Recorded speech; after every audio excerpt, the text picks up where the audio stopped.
World War II is the origin myth of the world we live in. Today on Radio Free History, How Art Got Ugly continues. We look at propaganda from World War II and ask, even today, how much of what we think we know about World War II comes out of those sources.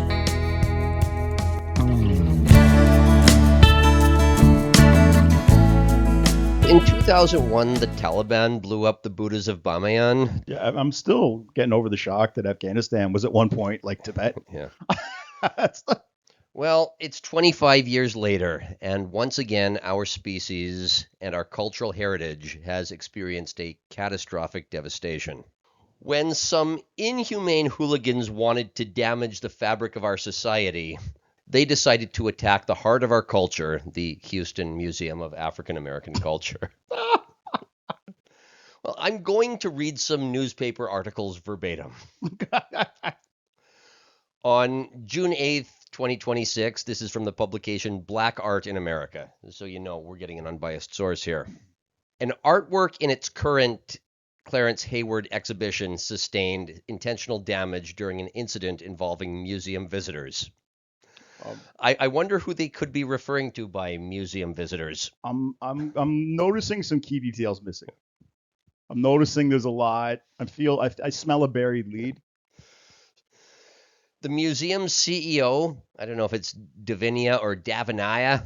Doesn't matter. I'm going to go with Davinia Reed, said, quote, acts intended to intimidate, censor, or damage cultural expression will not deter us from our mission. And the curator of the exhibition said, quote, the public should see what happens when disagreement gives way to destruction. Now, if I know one thing about black people, Yep. I know that when their emotions are running high, they use a lot of corporate HR talk about reaffirming commitment to dialogue. They're a race full of Jordan Petersons. Now just hold there, bucko. So let's take a look at this artwork that was damaged. Is that John Jones? Well, I see this, I think, the Hulk.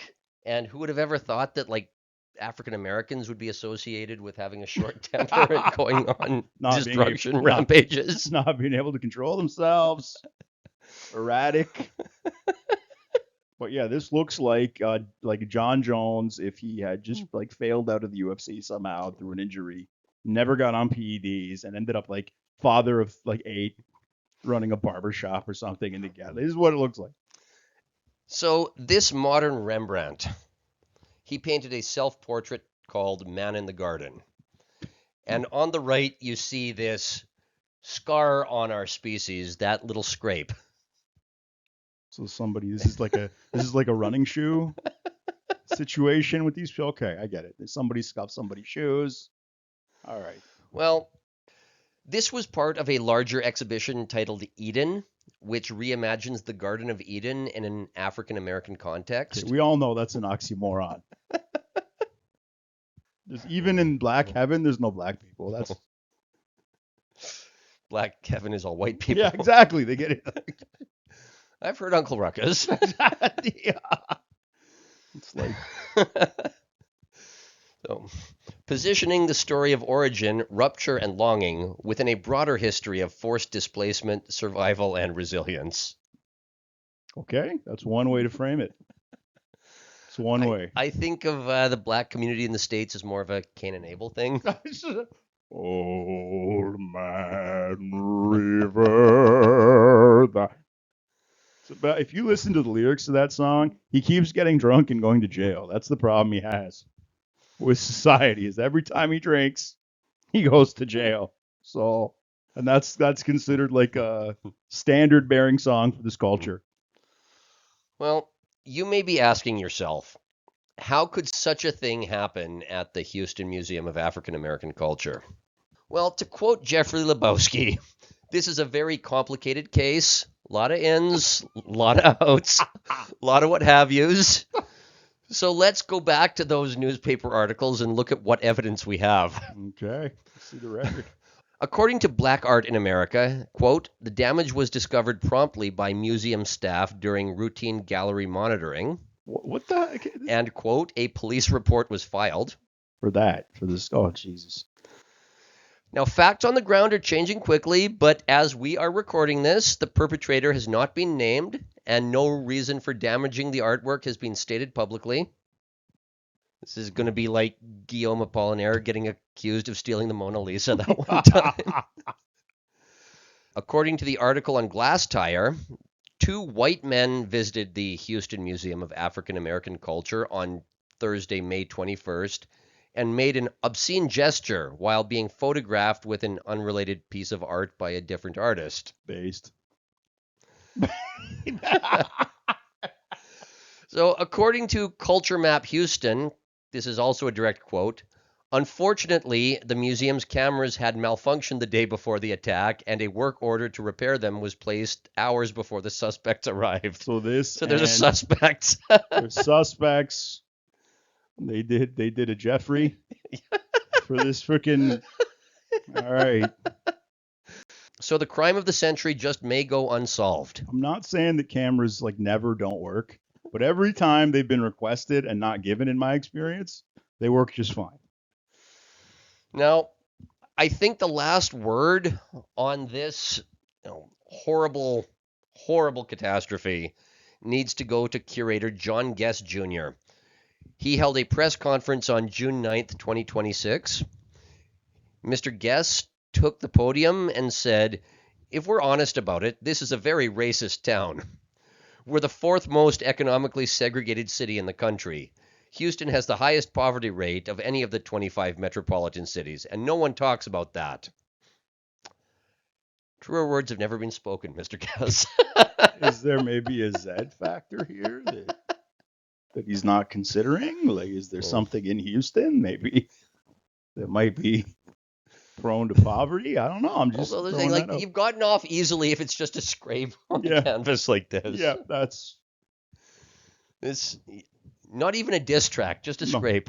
just like just a rub. This is, if your vandalism that you're making a big deal about could have been unintentional, conceivably, and if I can't even notice it until it's pointed out to me, like I noticed that this looks like John Jones before I noticed the freaking white scrape on the side there.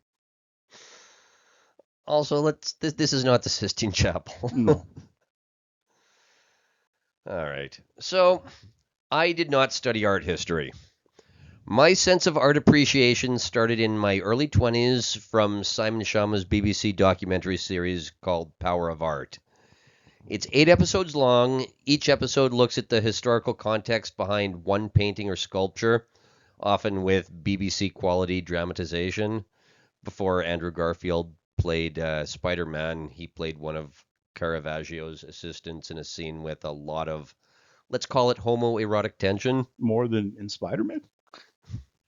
Yeah, so the episodes of this documentary series are in chronological order, starting with Caravaggio's David with the Head of Goliath, going up to Picasso's Guernica, which we've looked at least those are the first 7 episodes. Here are a few of the selections that he chose. These are all beautiful works of art in their own way. Yeah. None of this makes me want to gouge my eyes out. The first 7 episodes of this series made perfect sense to me, even if they weren't much deeper than a coffee table art book. If nothing else, you can watch that series and know enough to sound smart, and you can definitely get enough art appreciation to enjoy your local art museum. The problem with this series is the 8th and final episode, because it feels completely disjointed from the rest of the series. And frankly, I don't think that episode gave me any appreciation at all. So what was the work of art in episode 8?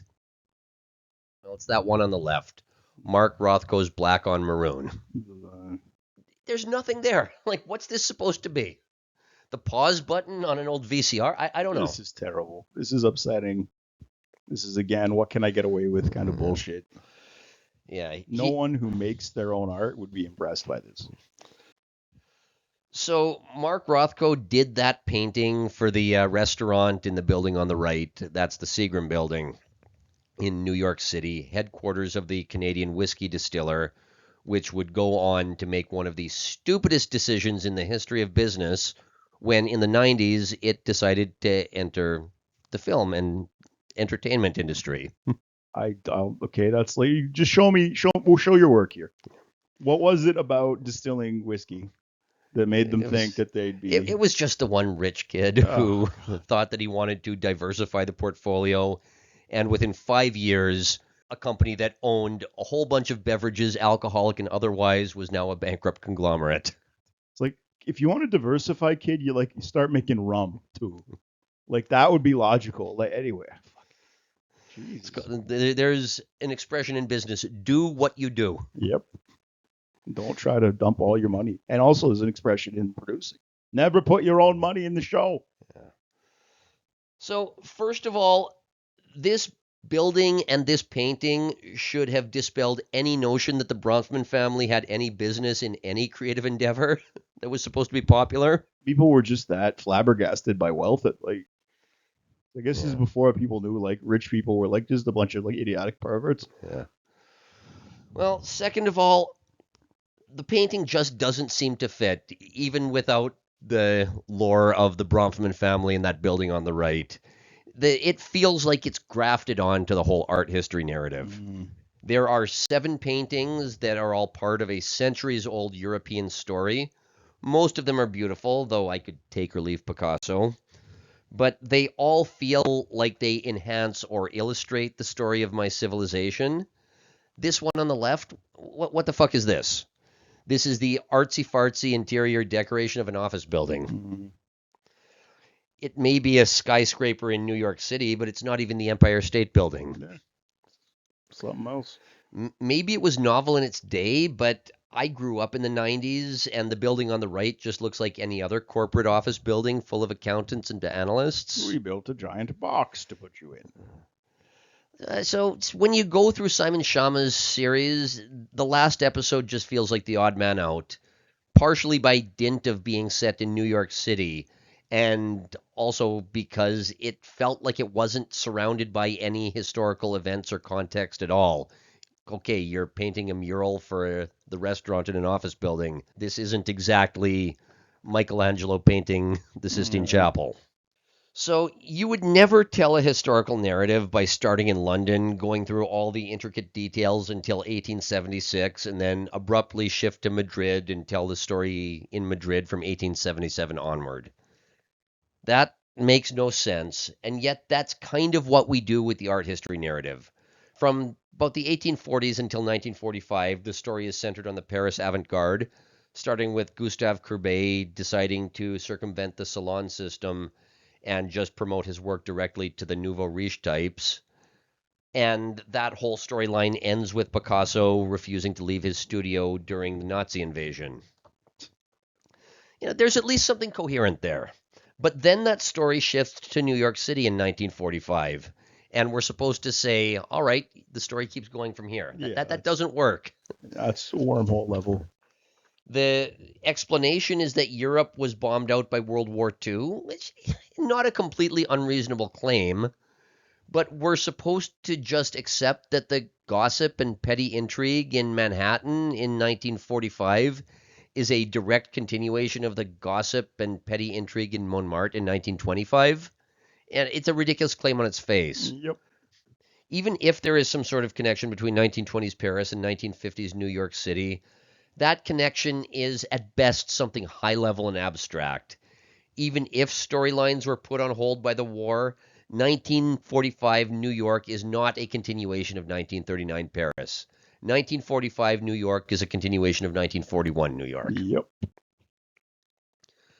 Now, I really did try not to do a World War II episode, not least because the subject of World War II is overdone. But, in trying to avoid it, I quickly realized that I have to do a World War II episode, or at least an episode about American propaganda during World War II. It's kind of a hinge. Yeah, it is. That's the only thing that properly sets up the world of New York in 1945. There's just no other way to do it. So we've talked in a few episodes about why this Paris to New York shift is a convenient trick, because 1930s New York was the red decade when communism was in vogue, and every intellectual and socialite in Manhattan was only debating whether Stalin or Trotsky was the real communist. by saying that the story of Western culture was in Paris during the 30s and it only shifted to New York in 1945. It sweeps that inconvenient fact under the rug. Mm. In our last episode, we talked about another change, which was much more fundamental, which was the rise of mass media. Outside of the Museum of Modern Art, which was a vanity project of the Rockefeller family, no serious museum curator cared about abstract expressionism.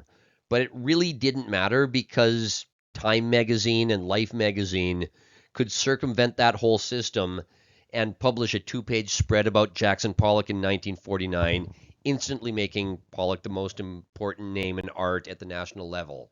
We looked at this two-page spread in the last episode.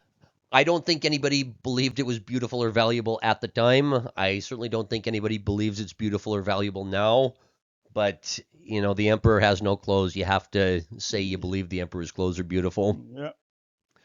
For a few decades, starting during the New Deal in the 1930s, there was a cabal of American WASPs in charge of these new and vast sprawling bureaucracies that used new technology to operate at a scale that had never been seen before, mostly communication and transportation technology, and also both in the government and in the private sector.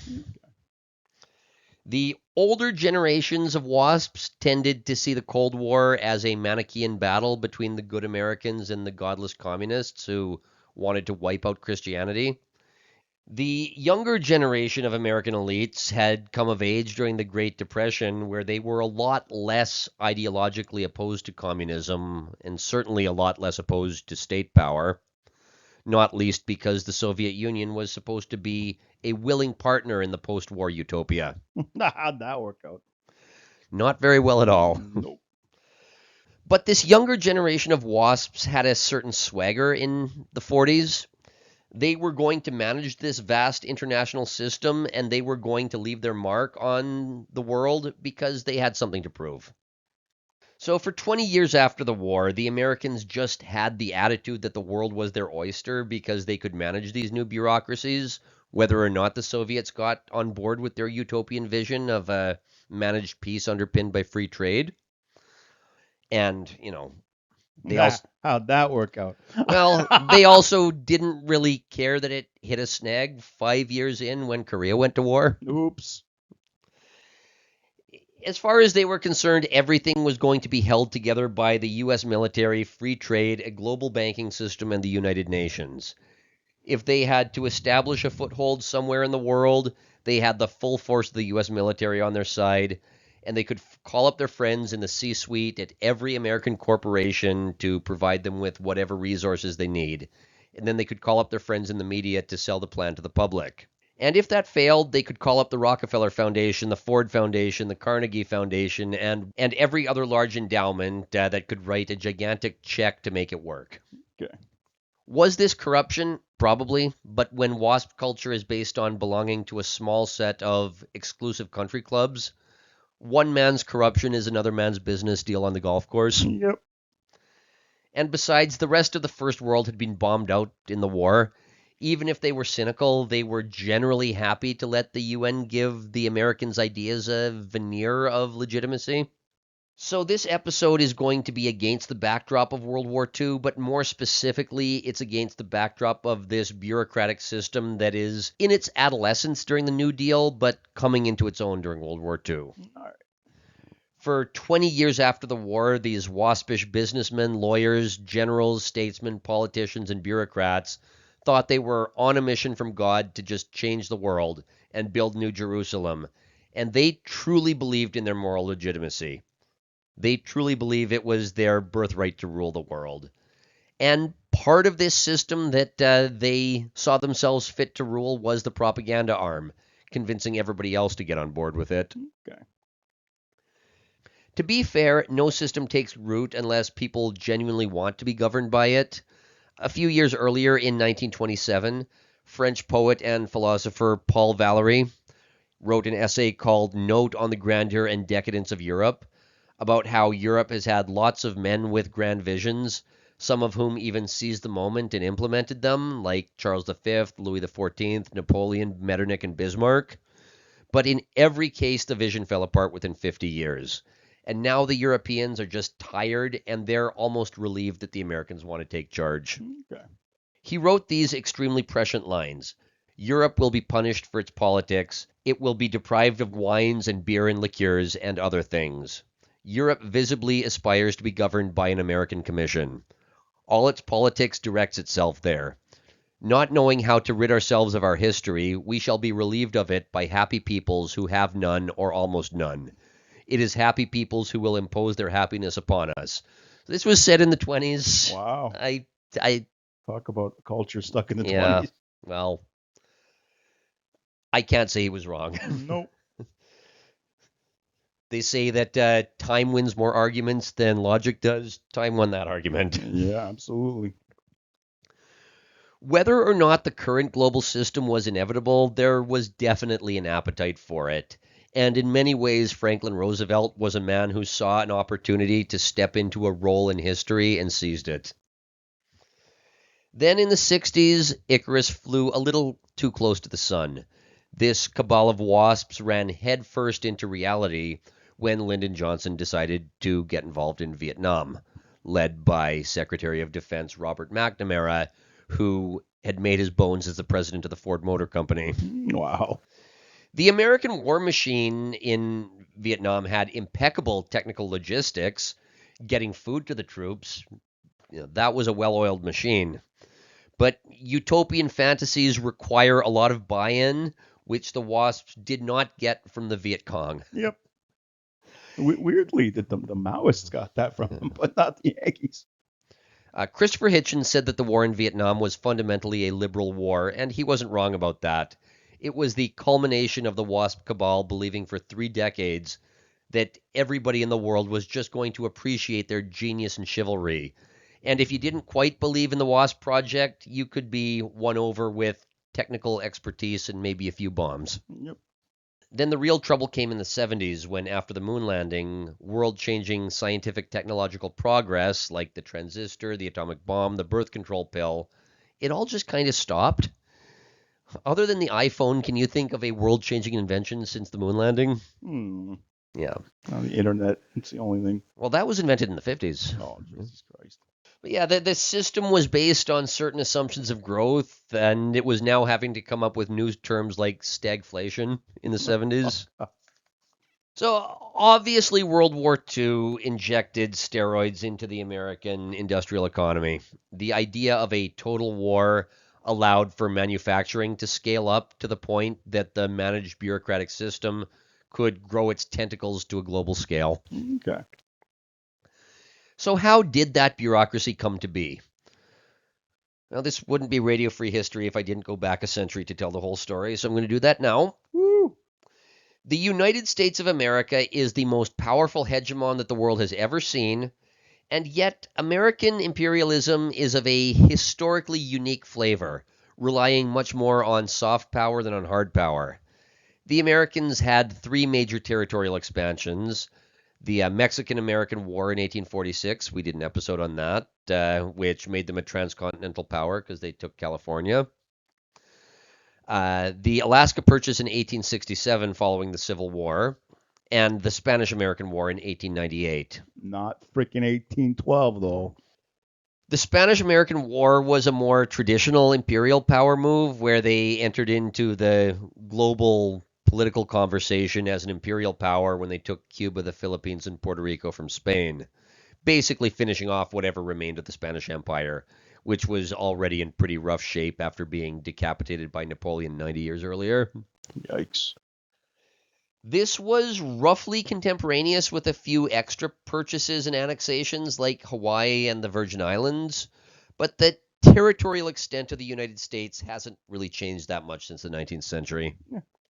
And yet, since 1945, soft power has given the Americans a position of absolute dominance on a global scale. If your country does anything that the U.S. State Department doesn't like, it's either going to get sanctioned into bankruptcy, invaded to install a puppet government, or have violent militia groups in the street that are receiving just a little too much funding for it to seem natural and organic. The roots of this go back to the Monroe Doctrine, which was technically on the books since the 1820s, but never really enforced until after the Civil War. The Monroe Doctrine was the idea that any territorial disputes in the Americas were supposed to be dealt with in the Americas.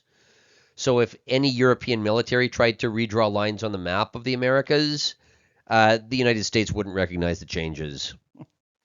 Originally, this was actually at the behest of the British Empire, because Napoleon had just been vanquished and the British Navy now had undisputed control of the oceans.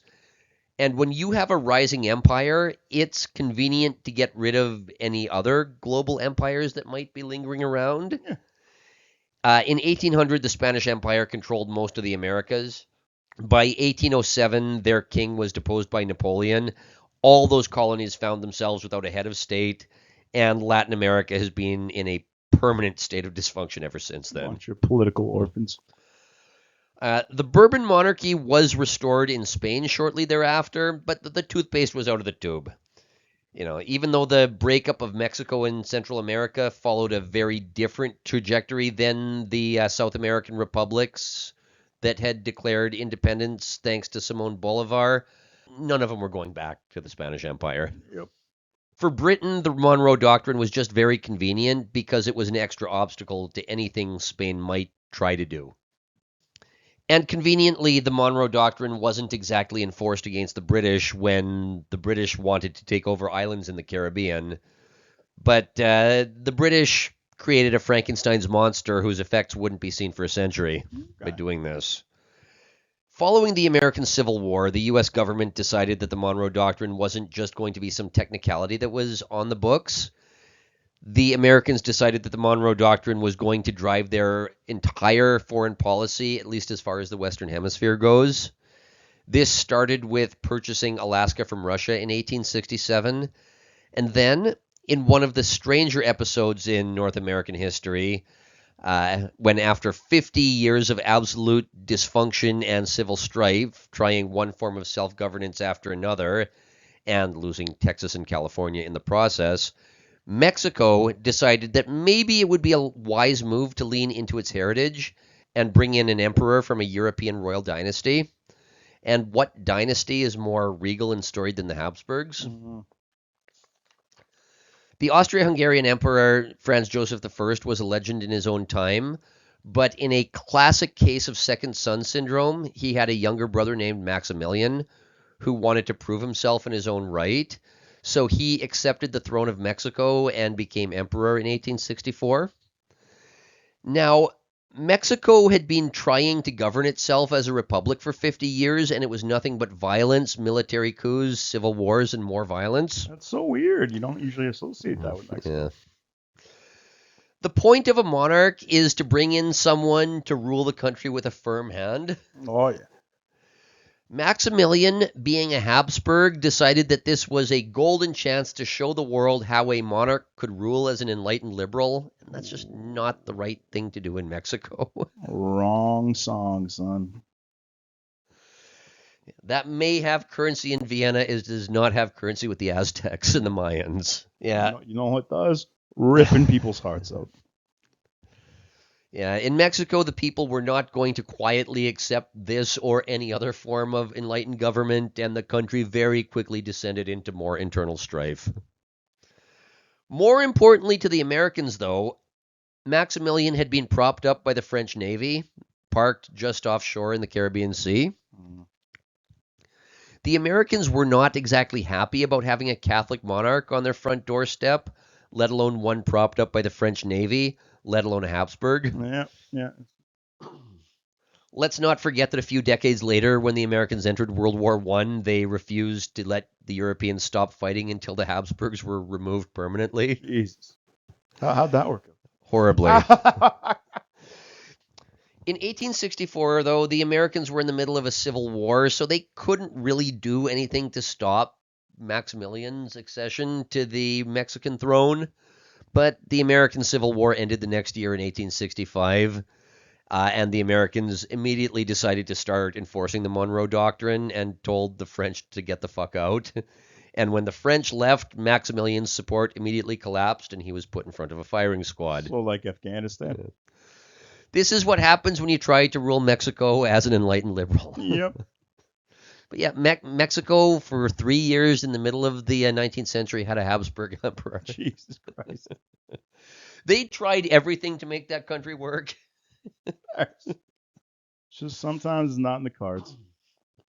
In our third episode, we talked about Edouard Manet, who was the last true academician in the capital N narrative. We talked about Manet's painting Luncheon on the Grass, which is sometimes called the first work of modern art. This one here. Oh, This painting breaks a number of rules, most notably the rules of perspective, because that woman in the back would be about 11 feet tall. Not everybody considers Manet to be the first modern artist, though. Some art historians go back 50 years before him to Francisco Goya's The 3rd of May, 1808, which was set during the Napoleonic War and inverts all the classical traditions.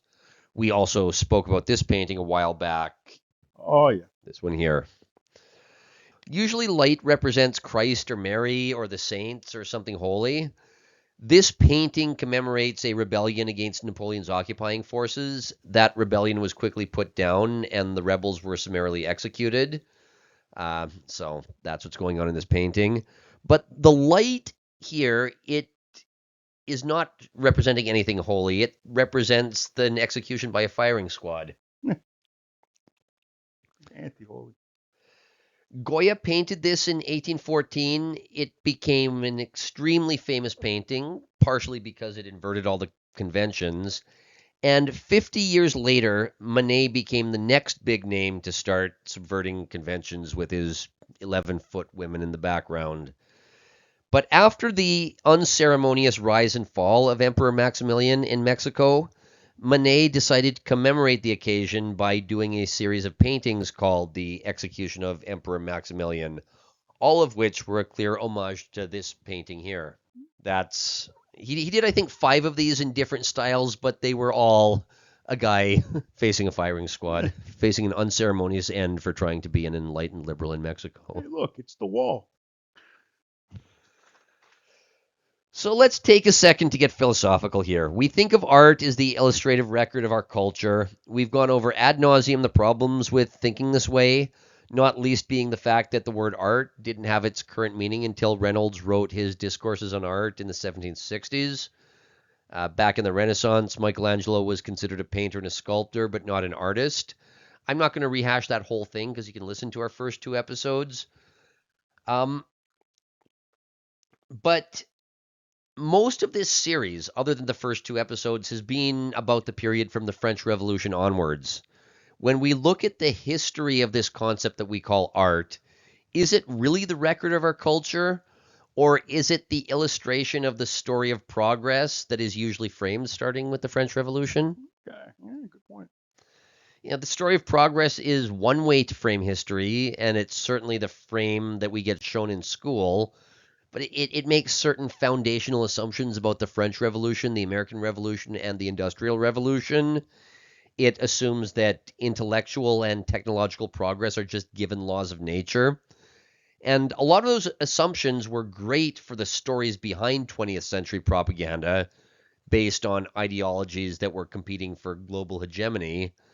But, that was the 20th century. But it's the 21st century now, and a lot of those assumptions about constant growth and constant progress, they seem to be rapidly breaking down. Growth? In like the economy? What's that? I'm from Canada. It's when you borrow a bunch of money Oh, okay.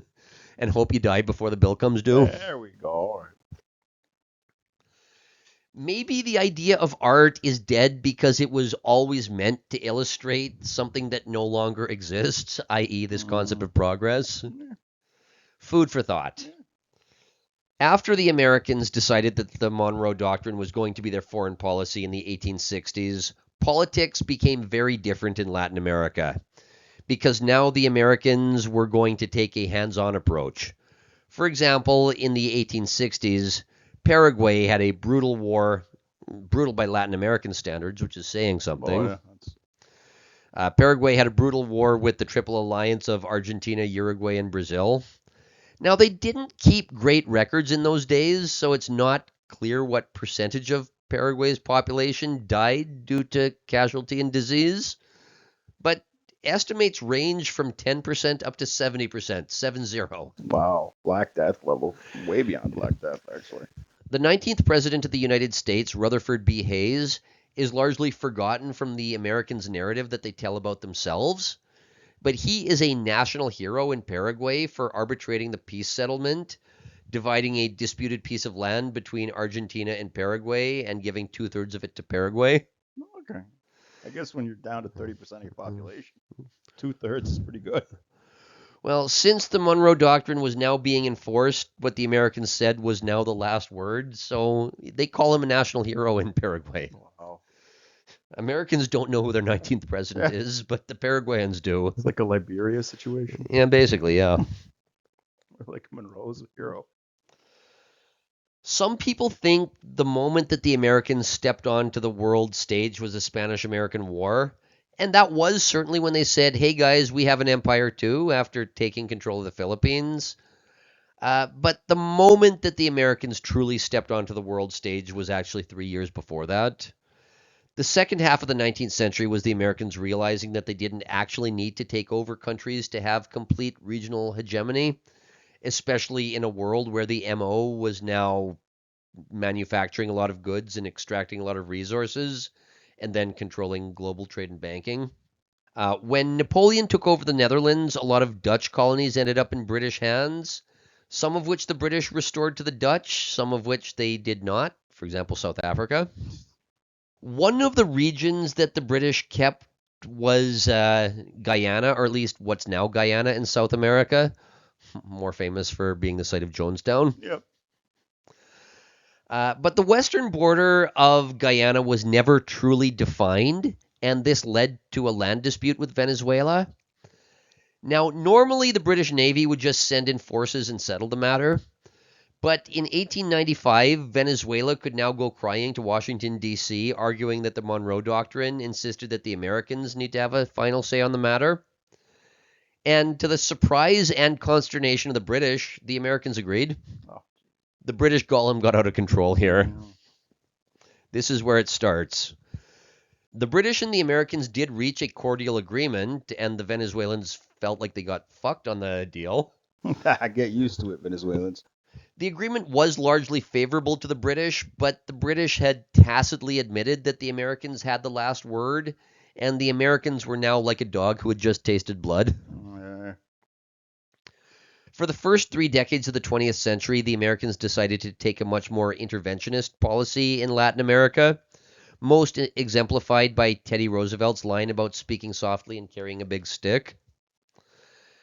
When he was elected vice president in 1900 and quickly became president after McKinley was assassinated in September 1901, Teddy Roosevelt added the Roosevelt Corollary to the Monroe Doctrine, saying that the United States could intervene in the affairs of any Latin American country that the Americans deemed impotent or engaged in, quote, chronic wrongdoing. So all of them? Yeah, that was the big stick. Okay.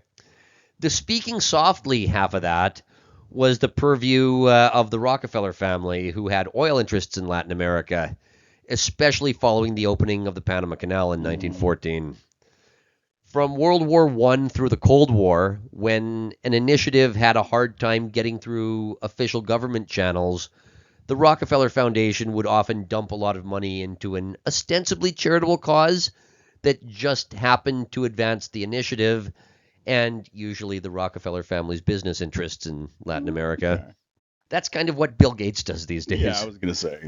Bill Gates is LARPing as the Rockefellers. Yep. Let's be real here.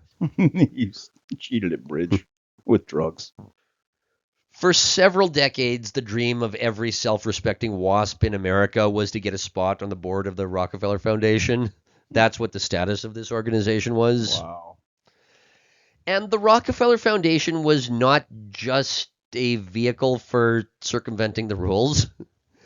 The World Health Organization, that delightful organization that's been in the news for the last few years, was modeled after the International Health Division of the Rockefeller Foundation. It dumped a lot of money into Latin America. On paper, this was to fight hookworm and yellow fever and to build roads and hospitals. But in reality, this was a way to protect the Rockefellers' business interests in Venezuela and Brazil. Okay. The money for those initiatives was often held at the U.S. Embassy so that South American politicians didn't run off with it, That's as smart. they tend to do. Prudent. Very prudent. This was also the age of scientific utopian optimism. In the last episode, we talked about how the Rockefellers were all about that stuff. So, research on disease eradication was often done through the Rockefeller Foundation, using various Latin American populations as the guinea pigs for these experiments. Thank you, Latin America. Remember, this is the organization that the World Health Organization was based on. Just take that as you will. Since the Americans stepped onto the world stage in the 1890s, and especially in the run-up to World War I, the two major factions in American politics were the internationalists and the isolationists. When they talk about isolation versus internationalism, they're talking about getting involved in Europe. That was never applied to Latin America in any real sense. There was never any real doubt that the Americans were going to get their political and economic tentacles planted in Latin America. The vehicle to formalize this was the Pan American Union, which was a regular meeting of American statesmen to hash out regional trading agreements. It's now called the Organization of American States. Also, when you hear Alex Jones talking about the Free Trade Agreement of the Americas, that's what he's talking about. By the 30s, American hegemony had been firmly established, and, gunboat diplomacy is expensive when your country is going through the Great Depression. Yeah. So, in Franklin Roosevelt's first inaugural address in 1933, he declared the Good Neighbor policy. To be clear, this was a continuation and formalization of things that had been going on throughout the Coolidge and Hoover administrations. But the Good Neighbor policy was that the Americans were going to start withdrawing troops and depend a lot more on economic leverage. Okay. There are issues, though. Specifically, nothing was stopping Brazil from buying a lot of cars from Germany and Argentina from selling a lot of beef to Great Britain. But when your economy depends on being a node in a global trade network and it looks like Europe is gearing up for war, things are going to spill over, especially in Latin America. Oh, yeah. Especially if Britain can blockade German ships. Yep. At the 1936 conference of the Pan American Union, FDR said that the Pan American Union was now going to be the League of Nations of the Americas. Oh, God. Didn't work once, but try again, right? This will be Titanic. Shortly afterwards, there was a declaration that no territorial acquisitions were going to be recognized by the United States if they were taken by force. The translation of that is, all right, you alpaca fuckers. American business interests are based on oil and banking, both of which have considerable interest in your continent. If any of you savages even think about starting guerrilla warfare with your neighbors, the American military is going to be equal opportunity in the ass kickings. You saw what we did with Spain. You saw it. Yep. So the Americans were extending the Monroe Doctrine, saying that it was no longer just that Europeans couldn't have a say. Now the Monroe Doctrine was that the Americans had to have the last word on all disputes between Latin American countries. Now we know they have a plan to black bag leaders of all those countries, and probably ours. Yeah. In the event they need to do that. So this is where the world stood on the eve of World War II. The UN was not just some global utopian project that the Americans came up with to say, our bad, the Treaty of Versailles didn't work. No. By 1936, the Americans had already established Latin America as a proof of concept for how American hegemony was going to work. Okay. So they're Ireland. Yes. All right, I got it. Okay.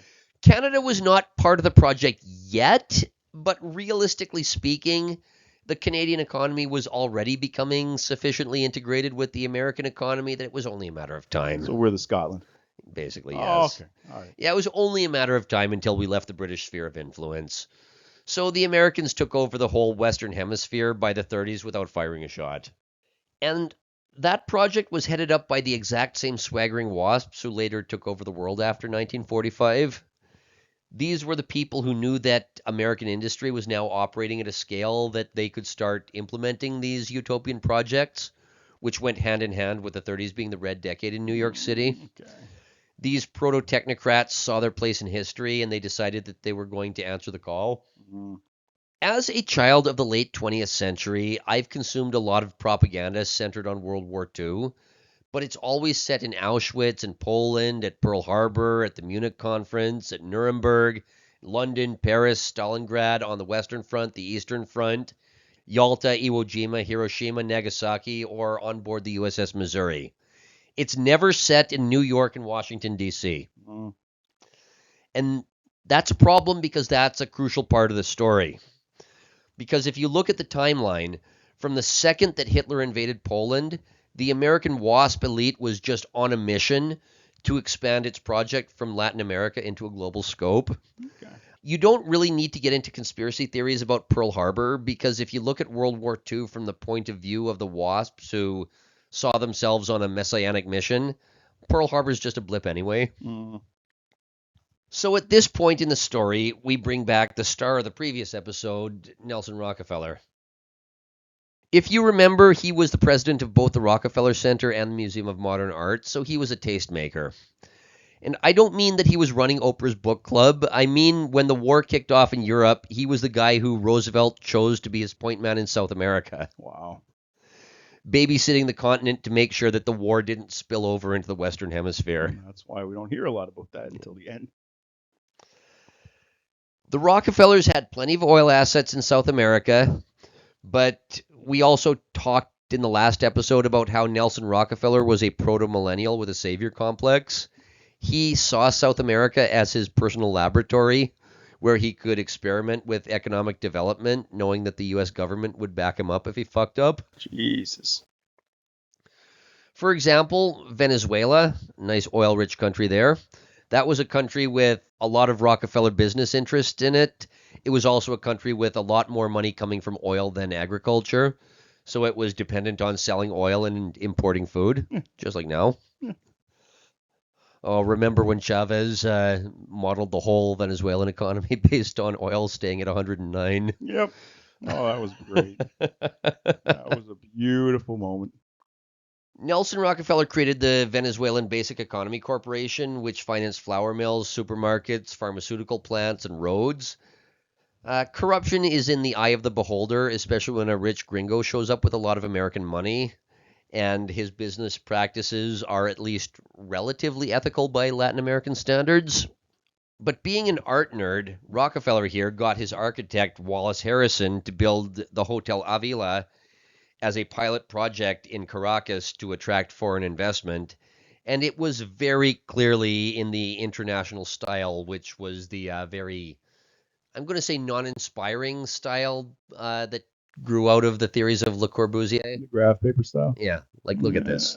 It's not the ugliest hotel by any means, but you really do see the emphasis on utilitarian architecture that the Museum of Modern Art is championing.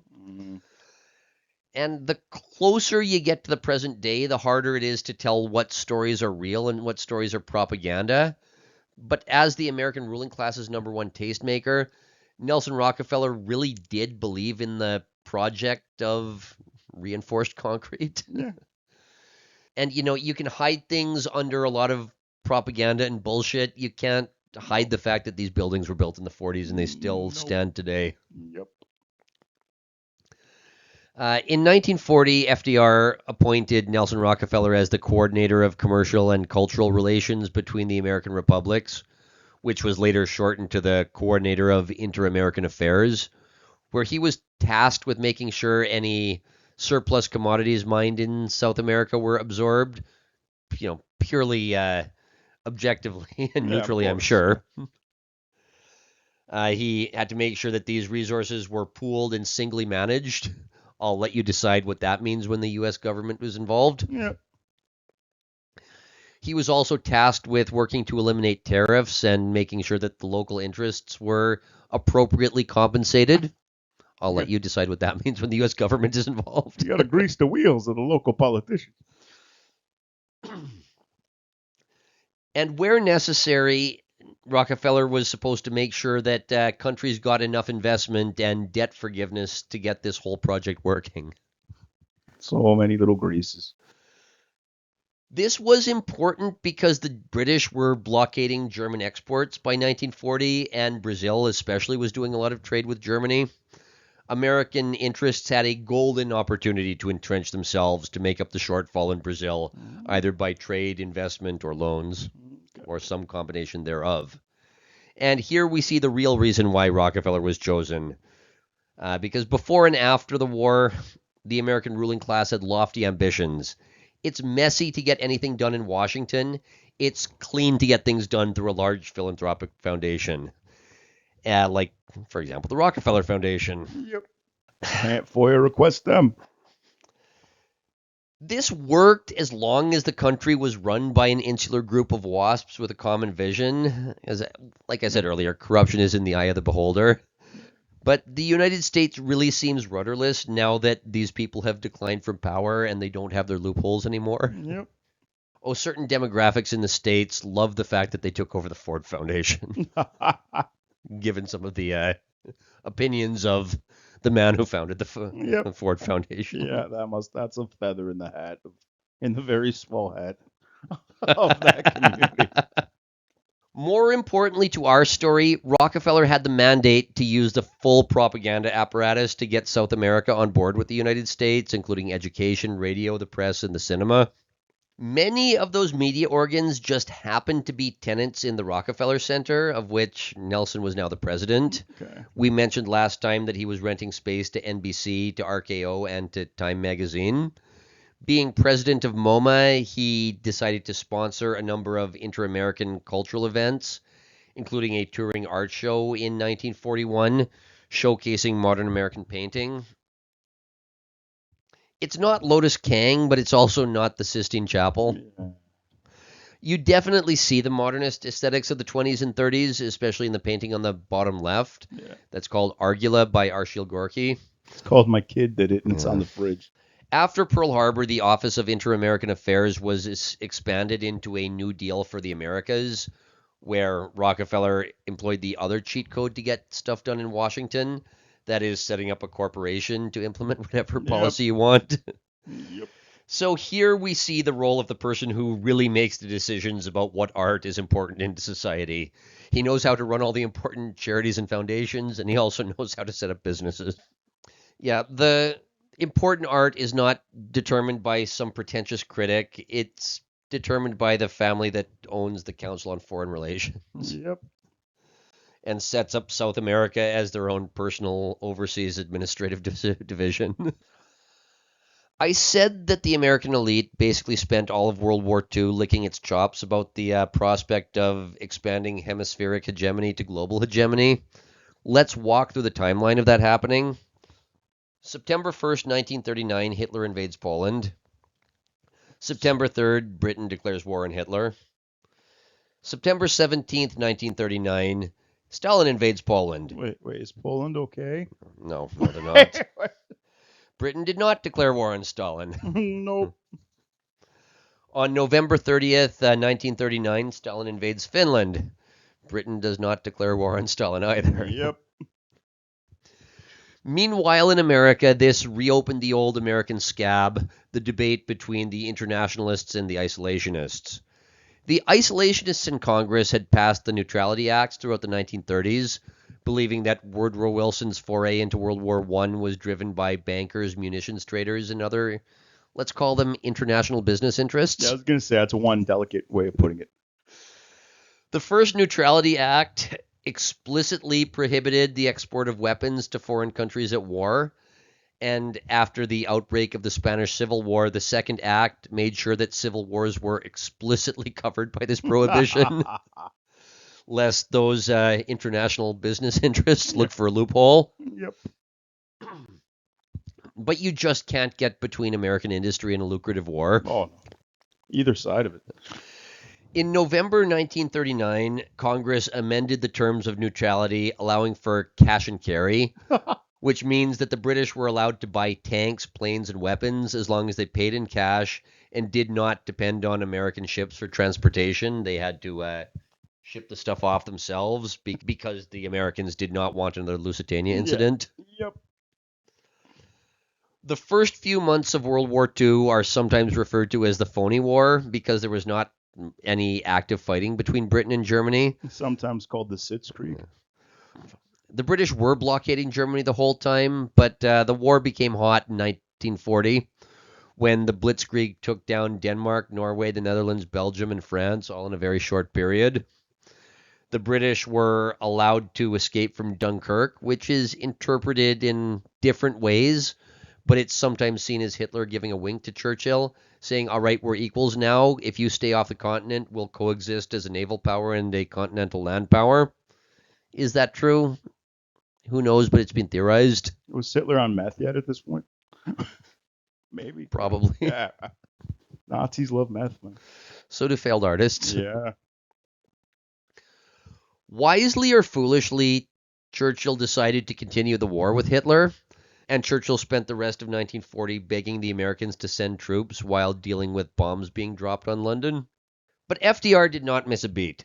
One of the first things he did in September 1940 was to cut a deal with Britain to give them 50 destroyers in exchange for 99-year rent-free leases on 8 military bases from Newfoundland down to Guyana. And Diego Garcia, I'm assuming. No, this was him shoring up American hegemony. Oh, okay. And the way you shore up regional hegemony is you own all the bases. Oh, okay. It's a reason why the Americans have a bunch of bases in every European country right now as well. Okay. FDR argued that this wasn't a violation of the Neutrality Act because it was in America's best interests to be the only major power in the Western Hemisphere, lest anyone interfere with the American plan for complete domination under the good neighbor policy. So again, we see... Sounds like North Korea. Well, again, we see how isolation only went east-west and not north-south. Yep. Because the Americans were not going to give up their iron grip on the Western Hemisphere. No, sir. I'm also not going to pretend South America's not happier that way. Yeah, there's some we have our king back. The poor people say Yankee go home. The rich people do not say Yankee go home. Yankee write checks. Yep. 2 days later, a group of students at Yale founded the America First Committee, completely opposing American involvement in Europe, saying... Now, this is not Trump's. This is 100 years ago. Yep. Yeah, the America First Committee said that they saw exactly what Roosevelt was looking to do, and 2 weeks later, Roosevelt did something extremely odd and instituted a peacetime draft. This sounds very, very familiar if you lived through the run-up to the Iraq War in the early 2000s.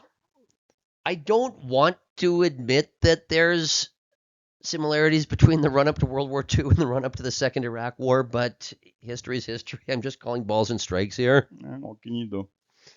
1940 was also an election year, and there are few traditions more quintessentially American than having two candidates with essentially the same position on going to war, while most of the country is opposed to it. Yep.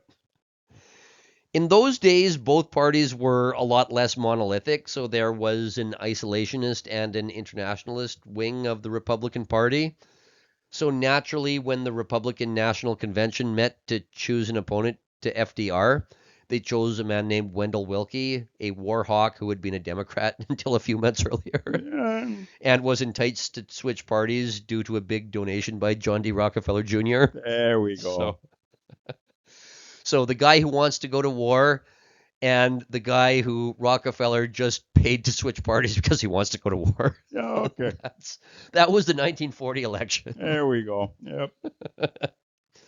So no matter how this election went, the president was going to be a stooge of corporate America who was going to help them get rich off of Britain's situation. Like 2004, where both Bush and Kerry were the same frat. Yep, that's what I was thinking as well. Yep. Both Roosevelt and Willkie supported aid to Britain, quote, short of war. That was the cliche they used in those days, the talking point. We are not going to war, but we will support Britain just short of war. Again, if you're old enough to remember the Iraq War and then, like you said, the Bush-Kerry election, short of war was the day's support the troops. Yep. Both of these guys supported the peacetime draft. They both supported the destroyers deal, even though Willkie did say it should have gone through Congress instead of by executive order. So this was the difference between the two parties. One said it should have gone through Congress. One said it should have gone through executive order. Sure, it's two different, the right way and the wrong way to give the British 50 warships. So Washington has been operating the exact same way for a long Eh, time. Roosevelt was reelected by a large margin that November, and the mask just came completely off. In December, he gave a fireside chat saying that the United Nations was going to be the, quote, arsenal of democracy, selling all the weapons it could manufacture to the enemies of Hitler. all right. In January, he gave his State of the Union address. Now, Pearl Harbor was still 11 months off. When the story of World War II is taught in school, the UN is always sold as something that was necessary now that the Americans had seen the failure of isolationism. Bullshit.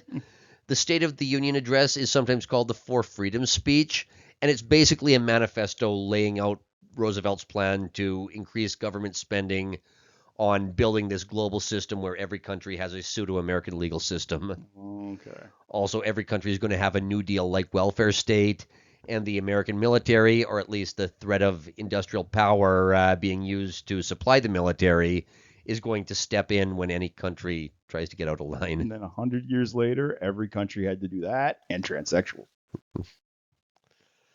Say what you will about North Korea, they have nukes and they have some level of sovereignty. Yeah.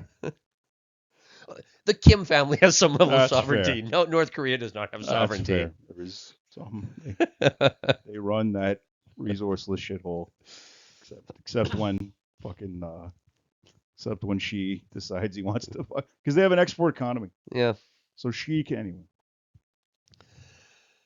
Another node in the propaganda apparatus during World War II was this extremely waspish man named Henry Luce.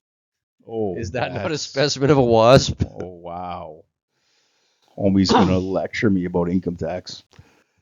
Henry Luce founded, among other publications, Time Magazine, Life Magazine, Fortune Magazine, and Sports Illustrated. Yeah. So when you think of the 50s suburban aesthetic of Back to the Future, that's the image cultivated by Life Magazine, i.e. this guy, which was known for its photojournalism. Okay. Cameras had come a long way since Daguerre's process, which required a 20-minute exposure. And Henry Luce was the guy who managed to turn it into mass media in a way that was different than a plain old newspaper. This guy was one of the primary media moguls in the age right before TV became ubiquitous. He's like a Ted Turner character. Yeah, well, like Ted Turner right before TV. Oh wow. Henry Luce was fairly typical for one of the big names of the era. He was as waspish as they came, having been born to Presbyterian missionaries in China. Wow. He seems to make a cameo in a lot of other people's stories before, during, and after World War II, including Jackson Pollock, since Pollock's famous spread was for his magazine. Henry Luce's publications were the mouthpiece for a lot of rich and powerful people, but that wasn't because he was some sort of government asset. He was just in the same circles as all the other movers and shakers at a time when the United States was run out of New York City. Good old boys. Yeah, he was trying to run a mass media empire, and mass media empires tend to require access to power if they're going to be useful. Yep. There's no reason to attribute anything about this guy to a secretive conspiracy when everything could just be chalked up to day-to-day business. Yeah. In February 1941, 6 weeks after the Four Freedoms speech, Henry Luce published an editorial in Life called The American Century that basically described everything that the post-1945 world became. Luce's editorial lays out a vision for an international system exactly like the UN, and basically says, look, we're already more powerful than the British Empire. Even if we partnered with the British to rule the world, we would be the senior partner, and the British already acknowledged that fact. In fact, that term senior partner is used a couple times in this editorial, and it really dispels any ambiguity about the role that Luce and his waspish friends, probably including the president, saw the Americans playing. One of Henry Luce's arguments was essentially, look, everybody buys our consumer products and watches Hollywood movies anyways, so we just need to make it official. Another one of his arguments was, look, we've failed at making democracy work, which is why Roosevelt had to rethink the idea of democracy and call it the New Deal, but that didn't work either. If we want to make democracy work, I guess the Americans just need to manage the whole world. That's total American thinking. Talk about doubling down. Yeah. It failed twice, so clearly the problem is we didn't do it on a global scale. Yep. Absolutely. Because again, remember, Americans just believe everybody in the world is a Methodist from Yep. Nebraska. Yeah, they have no concept of that not being the case. Every time they go into some country, like, what? The locals are different. Henry Luce then chides his isolationist countrymen for not making the League of Nations work the first time that America tried to enlighten the world. And if that guilt tripping didn't work on you, he just drops the act and says that if we can establish global free trade, Americans are going to get obscenely rich. No. You can draw a straight line from this to the fact that in 2026, every city you travel to around the world is full of McDonald's staffed by Indians on working visas. Yeah. This is before Pearl Harbor. Let me be very clear. The Americans were already planning this before Pearl Harbor. The Americans were already propagandizing this before Pearl Harbor. Who knows how early they were planning it? Okay. So we are seeing the growth of the propaganda apparatus right through the war, which turned into the same apparatus that told us Jackson Pollock's paint drips were the future of art. Now, Roosevelt had submitted the Lend-Lease Act to Congress that January, and the America First Committee protested that, but to no avail because it was signed on March 11th, 1941.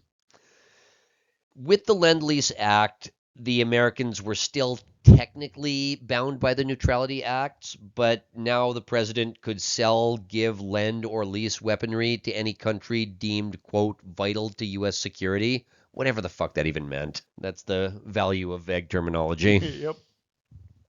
In practice, that meant sending a lot of weaponry to Britain and leaving Britain with a gigantic war debt that wasn't paid off until the early 21st century. So this was basically what the American war machine wanted because they could now make a lot of money churning out as much as they could. Oh, yeah. If the British couldn't buy it directly, the U.S. government would just buy it and give it to Britain. Okay. And in case there's any ambiguity about it, the Lend-Lease Act was Bill number 1776. Wow. Jesus. Again, they knew what they were doing before Pearl Harbor. Whatever you think about Pearl Harbor, whether you believe conspiracy theorists or not, the Americans were selling this whole thing 12 months before the bombs were dropped. It's like the 9/11 thing, right? It's like Bush wanted to go into Iraq before that. Yep. You don't have to weave a conspiracy. Did he misuse it? Absolutely. You don't have to weave exactly. a Yeah, conspiracy. the clean break memo. Absolutely. Oh, and what did they call their freaking plan to go in and invade? Then Project for a New American Century. Exactly. So, like I said, I don't really want to draw too many parallels between World War II and the Second Iraq War, but the shoe fits. Yeah. Right down to a really unexpected attack. Yeah. For the rest of 1941, Roosevelt just kept inching forward, trying to get his war. The previous year, Iceland had declared neutrality, so the British invaded Iceland just to make sure the Germans couldn't get it. By July 1941, the British needed those troops, so they asked the Americans to occupy Iceland, to which Roosevelt said yes. This was roughly concurrent with Hitler's decision to break his pact with Stalin and invade Russia, which honestly should have just been the end of things. Yeah, had Barbarossa been allowed to run its course, a much smaller fraction of Europe would have been bombed out. And raped. Yep. Oh, we'll be getting to that. Oh, excellent. We're thorough with our timelines here. Okay. That is not going to be missed in this episode, to be clear. In August 1941, Churchill and Roosevelt met to sign the Atlantic Charter. And again, this is still before Pearl Harbor. The Atlantic Charter laid out the terms of the alliance, which was not technically an alliance since Congress hadn't declared war. So this is the Atlantic Charter. It all fits on one page, so it's fairly easy to read, but let's go over some of the points here. First of all, point number 4 really makes it clear what the goal of the war was. To paraphrase, when the war is over, we're going to have a global system of free trade, which even the losers are going to be allowed to participate in. So basically the Japan model. Yeah. Second of all, points number 5 and 6 are about international agreements involving labor standards, economic advancement, social security, and freedom from want. Kind of changes the whole "we were afraid we would have to fight Hitler in Kansas City" framing that we always hear. Yep. Points number 7 and 8 talk about how the British and the Americans are going to use their militaries to manage world peace and protect shipping lanes. Oh, that was beautiful. So First this was time. the pretext for American entry into World War II, not fear about Hitler taking over the world. Think Hitler wanted South America? Mm, Think Hitler wanted Africa? yeah. Hitler explicitly did not want Africa. Uh, Hitler wanted Moscow. yeah. This is just a bunch of wasps salivating over the chance to set up a global free trade network. That's all this is. Yep. Some of the language in the Atlantic Charter was used after the war to justify decolonization, always in the name of those poor colonized people of India and Africa. Just to be clear, there were other documents from 1941, specifically James Burnham's The Managerial Revolution, that were already talking about the United States as being the receiver of the British Empire, selling off all its assets. Yep. Burnham was the chair of the philosophy department at NYU when that really meant something, and he also became a spook during the war. He was in American elite circles, so this was absolutely what they were talking about behind closed doors a year before Pearl Harbor. Makes sense. That summer, the U.S. Navy started escorting convoys a little farther east, and that was when you had the incident with the USS Greer. They exchanged fire with a U-boat that September, prompting Roosevelt to issue a shoot-on-sight order. Then in October, the USS Kearney was damaged by a torpedo, and the Reuben James was sunk. And of course, Roosevelt used this as a reason to justify repealing the Neutrality Acts, which was done at least partially.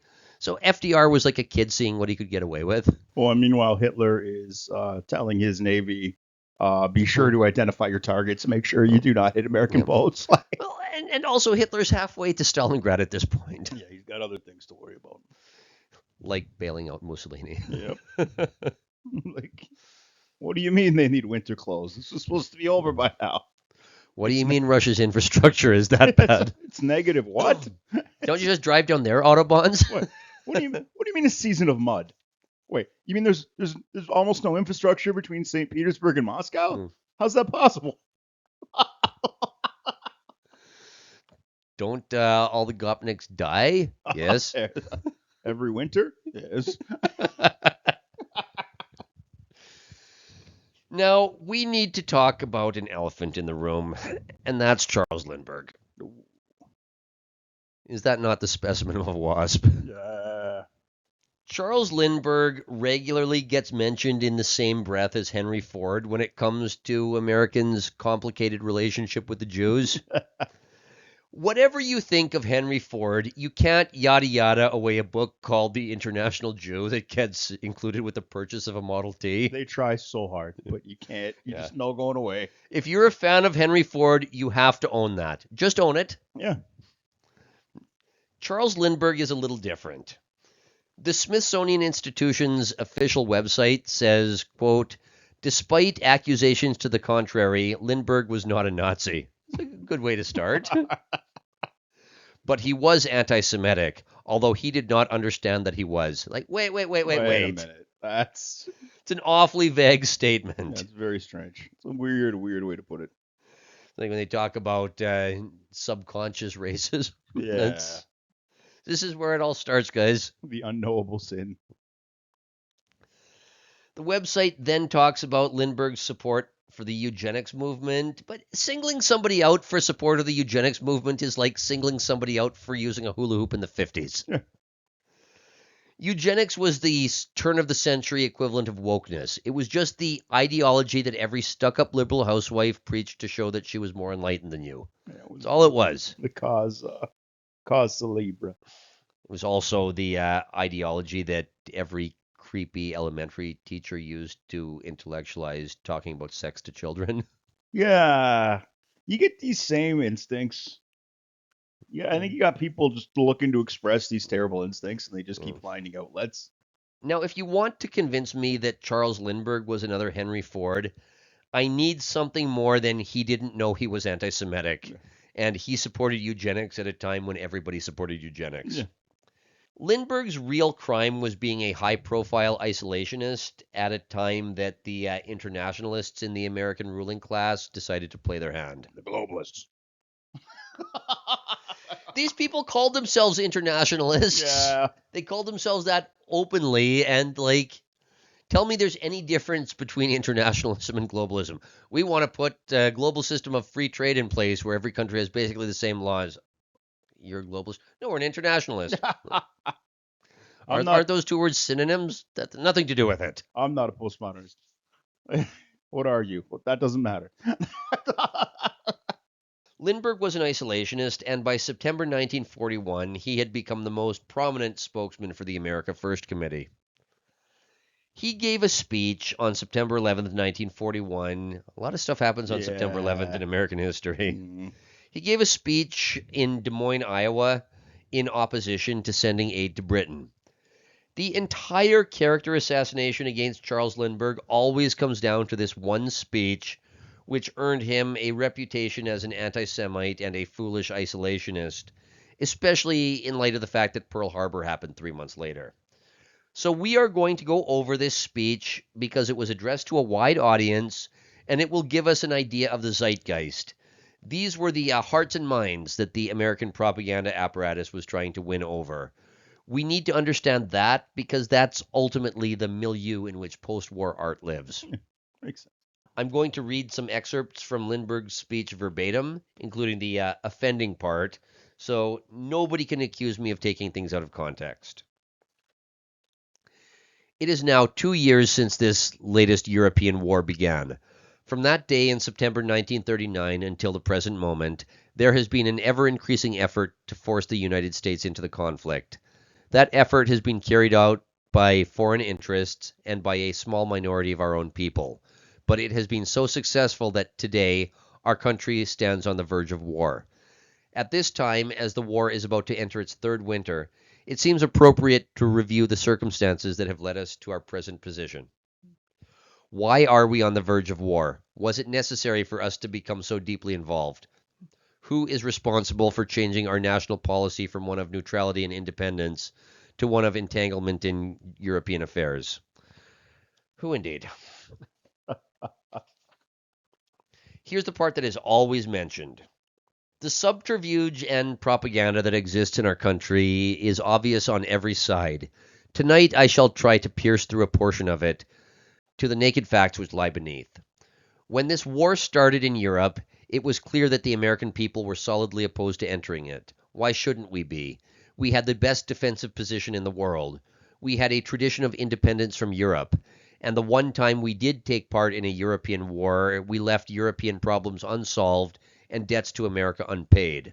National polls showed that when England and France declared war on Germany in 1939, less than 10% of our population favored a similar course for America. But there were various groups of people here and abroad whose interests and beliefs necessitated the involvement of the United States in the war. I shall point out some of these groups tonight and outline their methods of procedure. In doing this, I must speak with the utmost frankness. For in order to counteract their efforts, we must know exactly who they are. This is like a crescendo in a symphony. Yep. The three most important groups who have been pressing the country toward war are the British, the Jewish, and the Roosevelt administration. That's usually where the quote is cut off, but it does continue. Oh, okay. Behind these groups, but of lesser importance, are a number of capitalists, Anglophiles, and intellectuals who believe that their future and the future of mankind depend on the domination of the British Empire. Add to these the communistic groups who were opposed to intervention until a few weeks ago, and I believe I have named the major war agitators in this country. I am speaking here only of war agitators, not those sincere but misguided men and women who, confused by misinformation and frightened by propaganda, follow the lead of the war agitators. As I have said, these war agitators comprise only a small minority of our people, but they control a tremendous influence. Against the determination of the American people to stay out of war, they have marshaled the power of their propaganda, their money, and their patronage. Now here's the thing. As an intellectual and an Anglophile myself, I think that humanity suffered an incalculable loss when the British Empire was rolled up after the war. So I would have probably been one of those people he's talking about. And I can say that he had a good point there, even though the American entry into the war and the Lend-Lease Act were ultimately what turned out to be the kill shot for the British Empire. Mm-hmm. His statement about the communists being suddenly in favor of aid was completely true because the British were now on the side of the Soviets. Mm-hmm. Overnight, they went from being anti-intervention to being almost jingoists. Yep. Also true was his statement about capitalists wanting to make money off the war because that's exactly what Henry Luce's editorial was about. So the second half of his statement is just objectively true. Okay.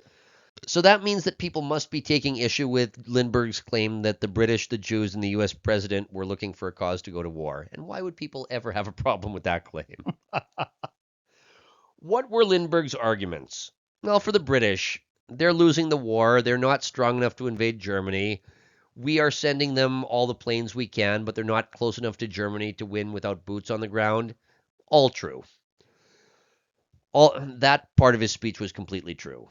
But the second group was the Jews. And again, I'm going to read this verbatim to give him a fair shake. You can call balls and strikes as you will. It is not difficult to say why Jewish people desire the overthrow of Nazi Germany. The persecution they suffered in Germany would be sufficient to make bitter enemies of any race. No person with a sense of the dignity of mankind can condone the persecution of the Jewish race in Germany, but no person of honesty and vision can look on their pro-war policy here today without seeing the dangers involved in such a policy, both for us and for them. They crucified him for saying that. Tough but fair.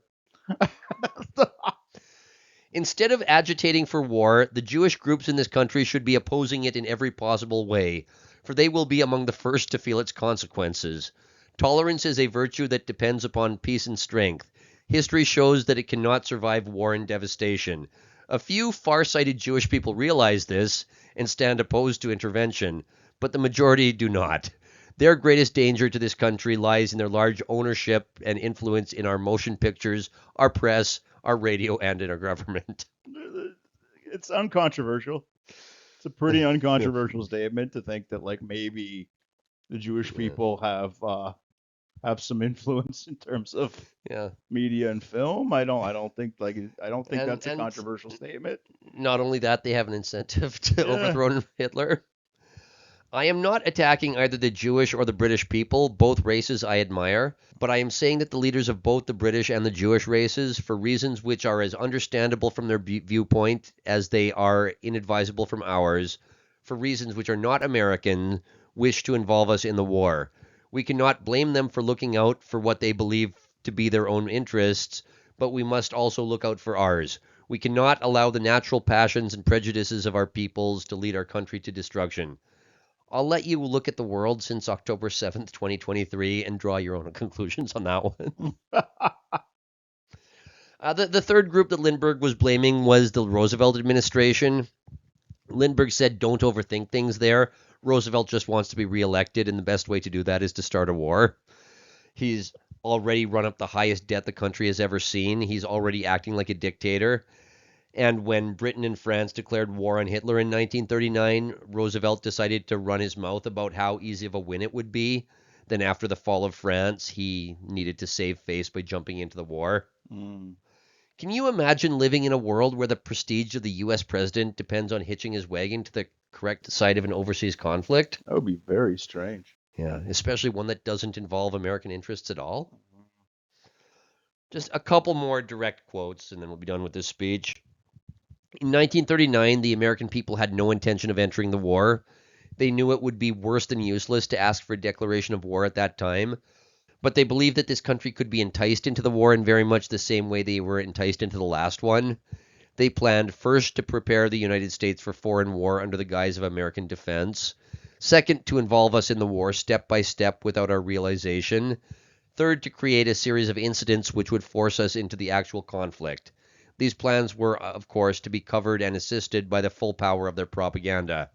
Our theaters soon became filled with plays portraying the glory of war. Newsreels lost all semblance of objectivity. Newspapers and magazines began to lose advertising if they carried anti-war articles. A smear campaign was instituted against individuals who opposed intervention. The terms fifth colonist, traitor, Nazi, anti-Semitic were thrown ceaselessly at anyone who dared to suggest that it might not be in the best interest of the United States to enter the war. Men lost their jobs if they were frankly anti-war. Many others dared no longer speak. Before long, lecture halls that were open to advocates of war were closed to speakers who opposed it. Jesus. Every word of that could describe the run-up to the invasion of Iraq in 2003. Every word of it. Yep. It's enough to make you speculate on just how much the internet broke the propaganda apparatus and how different the attitudes about the current Iran war might be if mass media was still predominant. Finally, Lindbergh says that defense companies were able to get all sorts of government money by saying it was for national defense, and then they promptly started sending it all overseas without telling the American people. Sound familiar? Yep. Another direct quote. England and France would win if the United States would only repeal its arms embargo and sell munitions for cash, we were told. And then a familiar refrain began, a refrain that marked every step we took toward war for many months. The best way to defend America and to keep out of war, we were told, was by aiding the Allies. Does that sound kind of like we're fighting them there so that we don't fight them here? Yep. Yes, it does. First, we agreed to sell arms to Europe. Next, we agreed to loan arms to Europe. Then we agreed to patrol the ocean for Europe. Then we occupied a European island, i.e. Iceland, in the war zone. Now we have reached the verge of war. The war groups have succeeded in the first two of their three major steps into war. The greatest armament program in our history is underway. We have become involved in the war from practically every standpoint except actual shooting.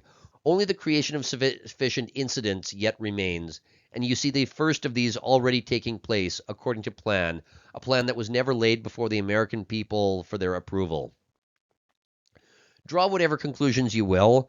I don't find Lindbergh's speech overly anti-Semitic, and he describes a growing propaganda apparatus whose playbook that, quite frankly, I recognize from the post 9/11 years. Yeah, and again, like they got attacked in Pearl Harbor, and they decided to crush Germany. Yep.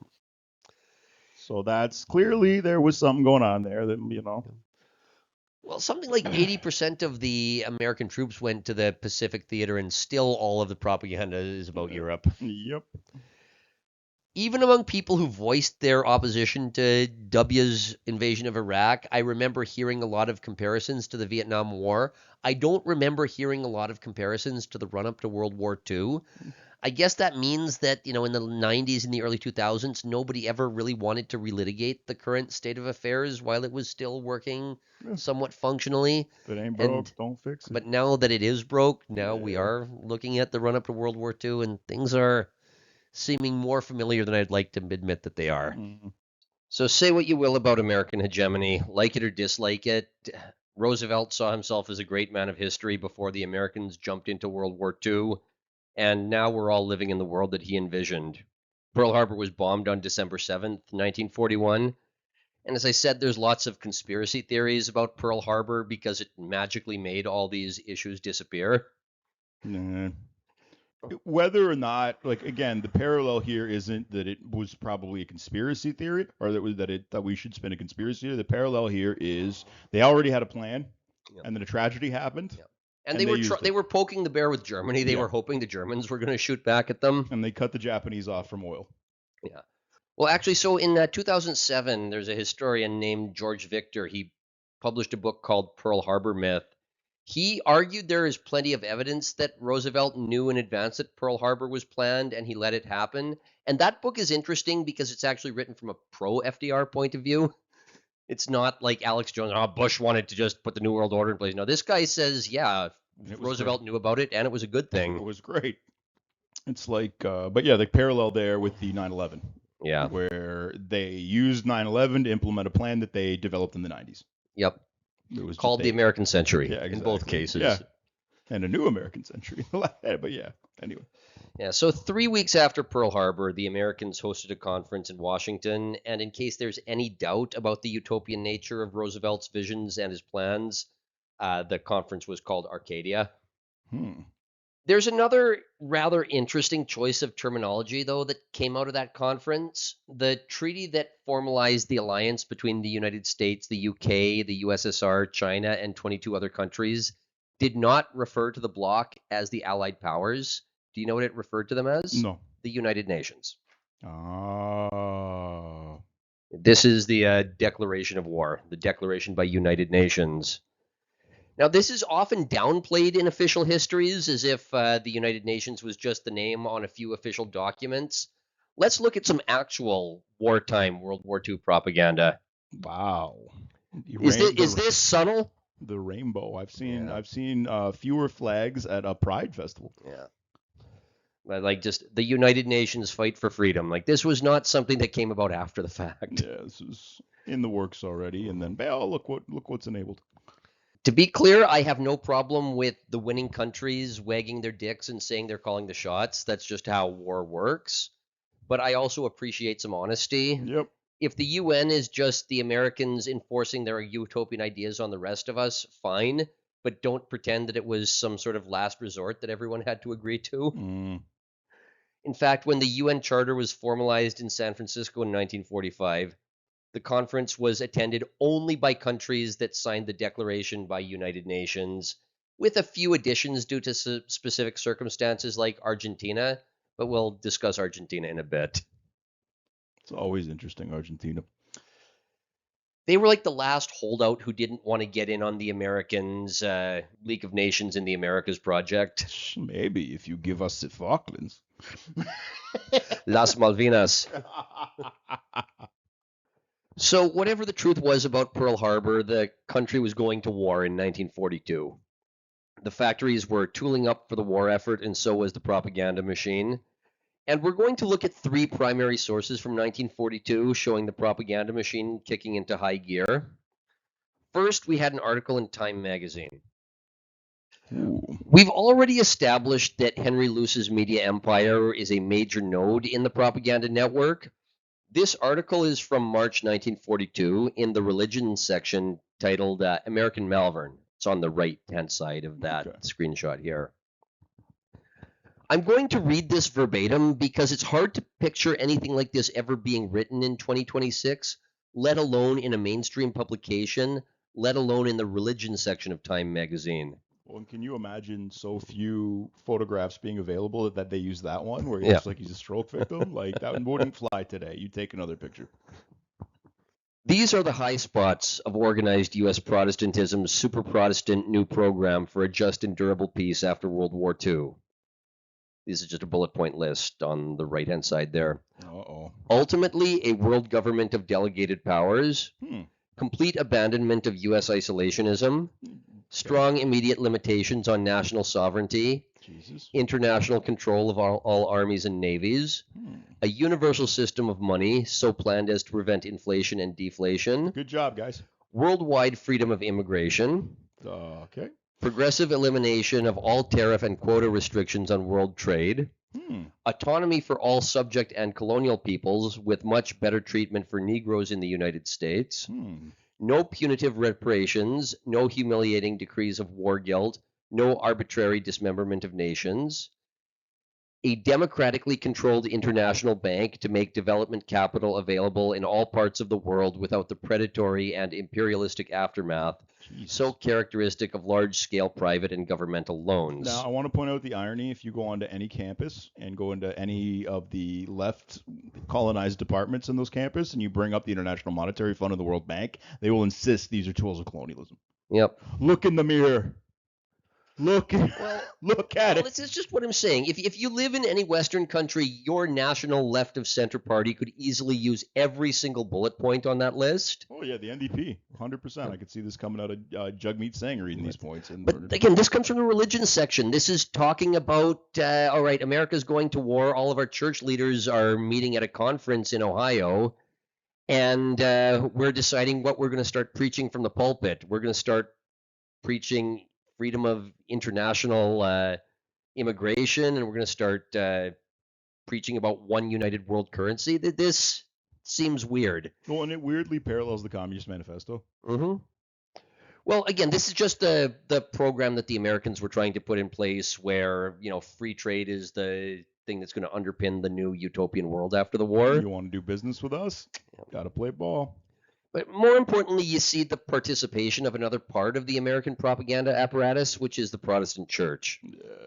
Before the rise of the university in the mid 20th century, the role of the church in American life was to be the mouthpiece of the wise men who everyone trusted for spiritual and moral guidance, because they had thought through the most difficult issues of the day with all the other wise men in the seminaries.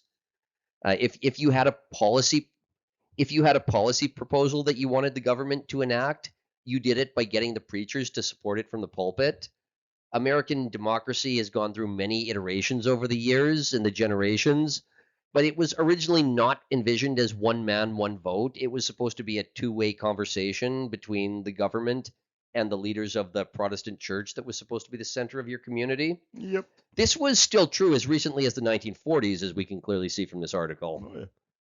But I think you said Robertson Davies had a book about how the professors took over the role of the priests. Yeah, he has a whole trilogy about it. Well, this is exactly where it comes from, or at least this is exactly where the church where they starts to fade. Yep. It peaked. This is when it's at the peak, and now it's only down from here. So, reading on here. This program was adopted last week by 375 appointed representatives of 30-odd denominations called together at Ohio Wesleyan University by the Federal Council of Churches. Ooh, why don't we have those anymore, I wonder?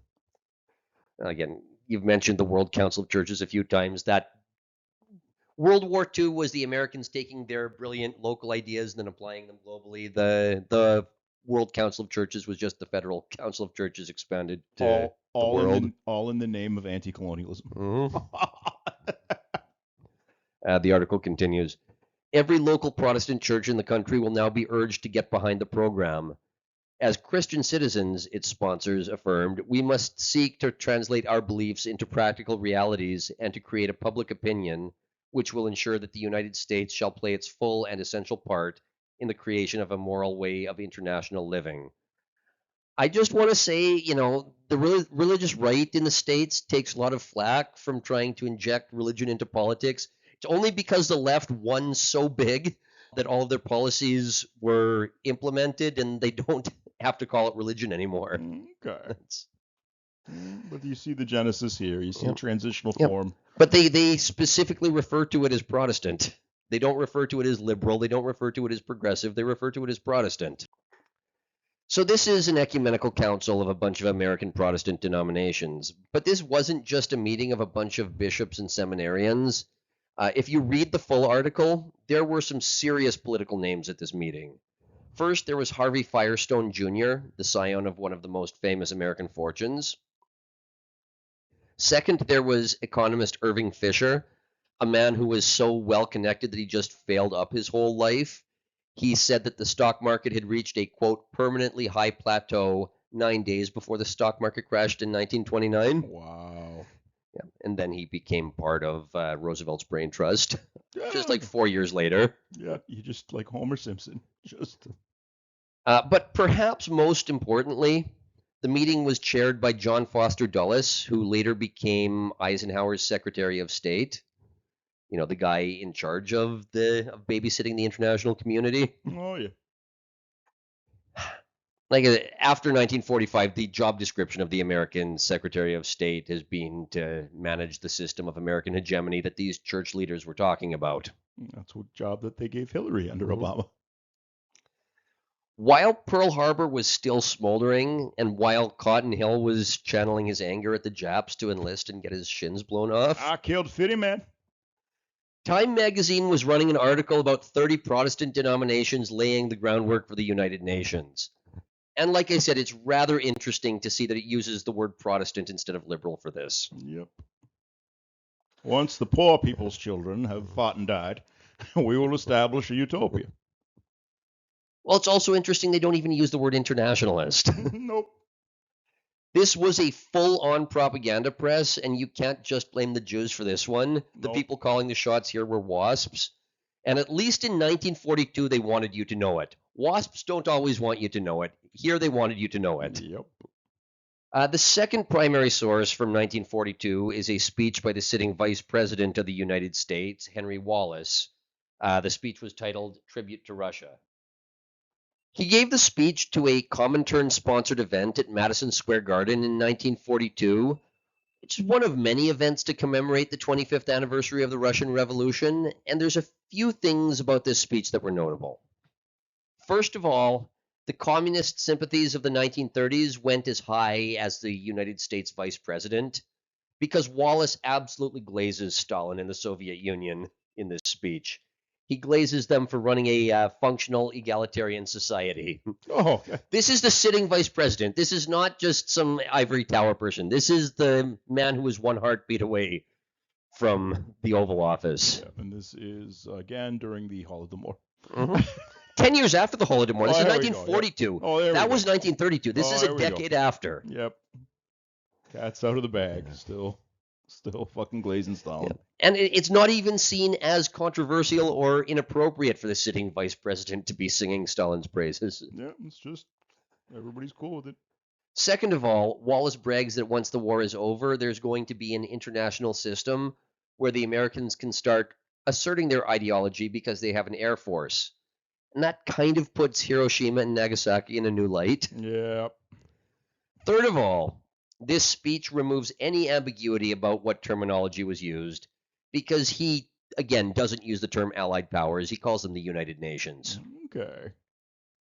So the United Nations is just the alliance that won the war. Okay. And that's why Germany's not on the Security Council. Sorry, Germany. Or Japan. Sorry, Japan. It's okay. They're rearming. What could go wrong? Here are some choice quotes from the speech, unsubtly titled A Tribute to Russia by, again, the sitting vice president, in the middle of the war. President Roosevelt has told the Army and Navy and all the other war agencies in terms which cannot possibly be misunderstood that help to Russia comes first, up to the limit of shipping possibilities. The Americans are solidly behind President Roosevelt in his decision to give Russia priority number one. Sorry, Great Britain. Sitting vice president.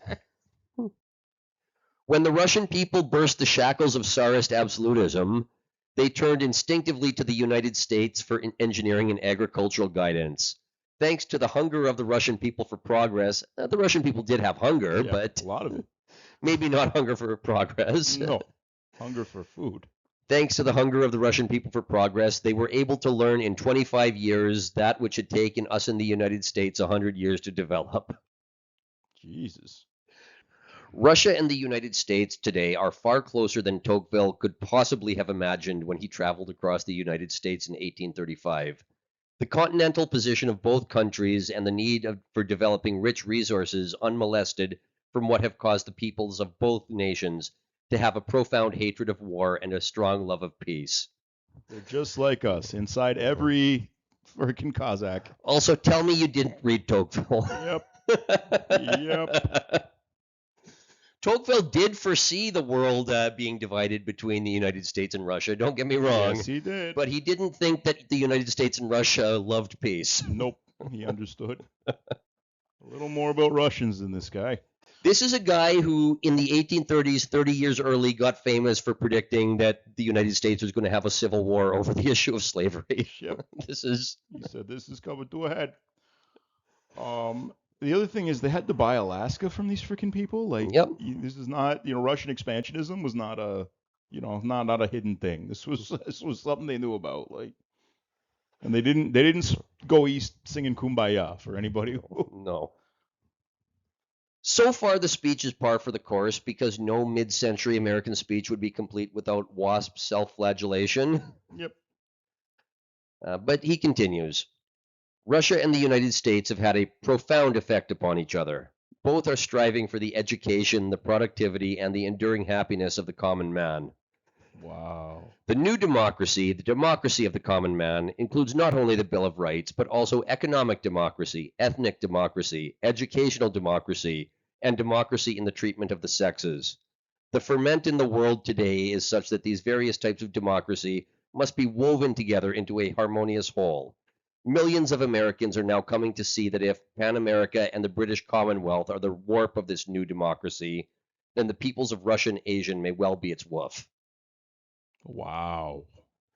So first of all, we think that feminism and race utopia singing Kumbaya came out of the 60s. No.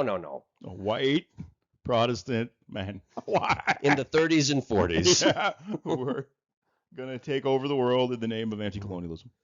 But also note that he's explicitly talking about using the war to expand the Pan-American Union to something international.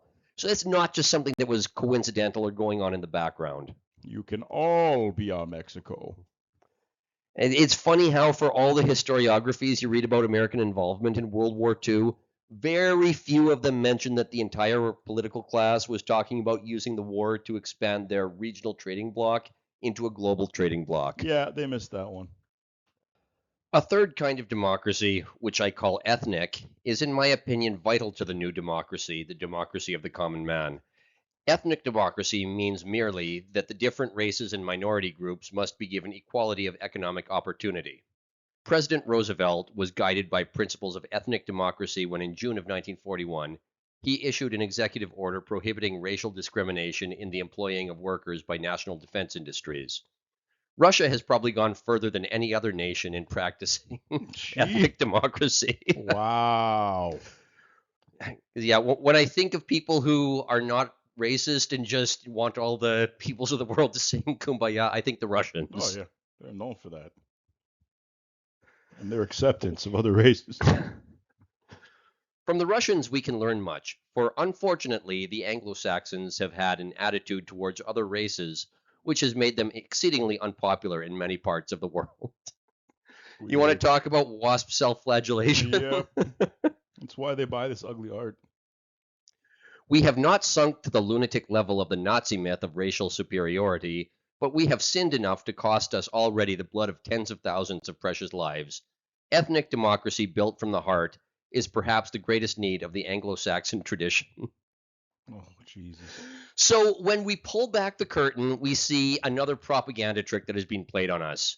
A lot of the things that get sold to us as a product of the struggles of the 60s counterculture were already institutionalized by World War II. And these people's great-grandkids are pushing them. That's why all the institutions jump on board with all this crazy shit. Oh, yeah. Okay.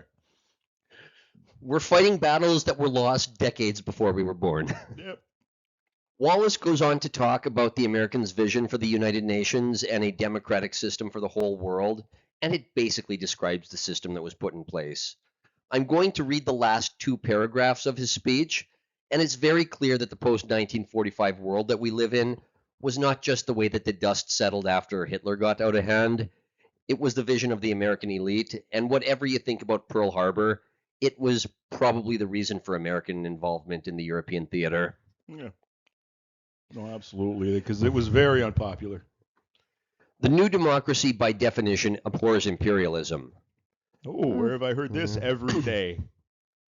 But by definition also, it is internationally minded and supremely interested in raising the productivity and therefore the standard of living of all the peoples of the world. First comes transportation, and this is followed by improved agriculture, industrialization, and rural electrification.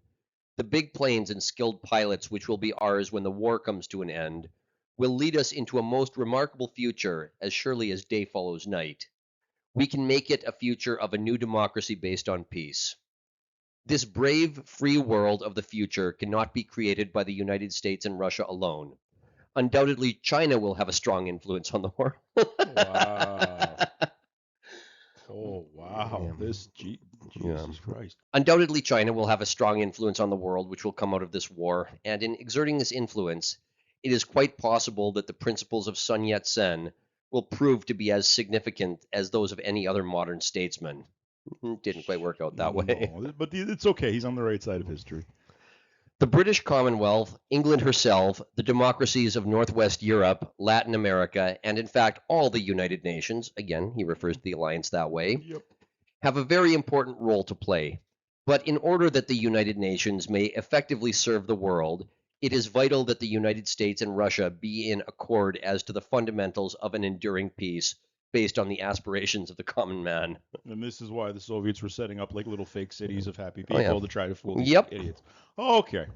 I am here this afternoon to say that it is my belief that the American and Russian people can and will throw their influence on the side of building a new democracy, which will be the hope of all the world. Oh yeah, the Russians love democracy. So the Cold War was just the Americans realizing, wait, the Russians aren't going to be our second fiddle? What? Wait. Oh shit! Did they go Russian again? Where? Ukraine And East Germany. East Germany. Call up Stalin. What do you mean rape's no big deal? Yeah. It's funny how everything just so happened to match this guy's predictions, with one exception. That's that the United States and Russia did not end up being the two stewards of a utopia. No, we've always been at war with East Asia or Eurasia.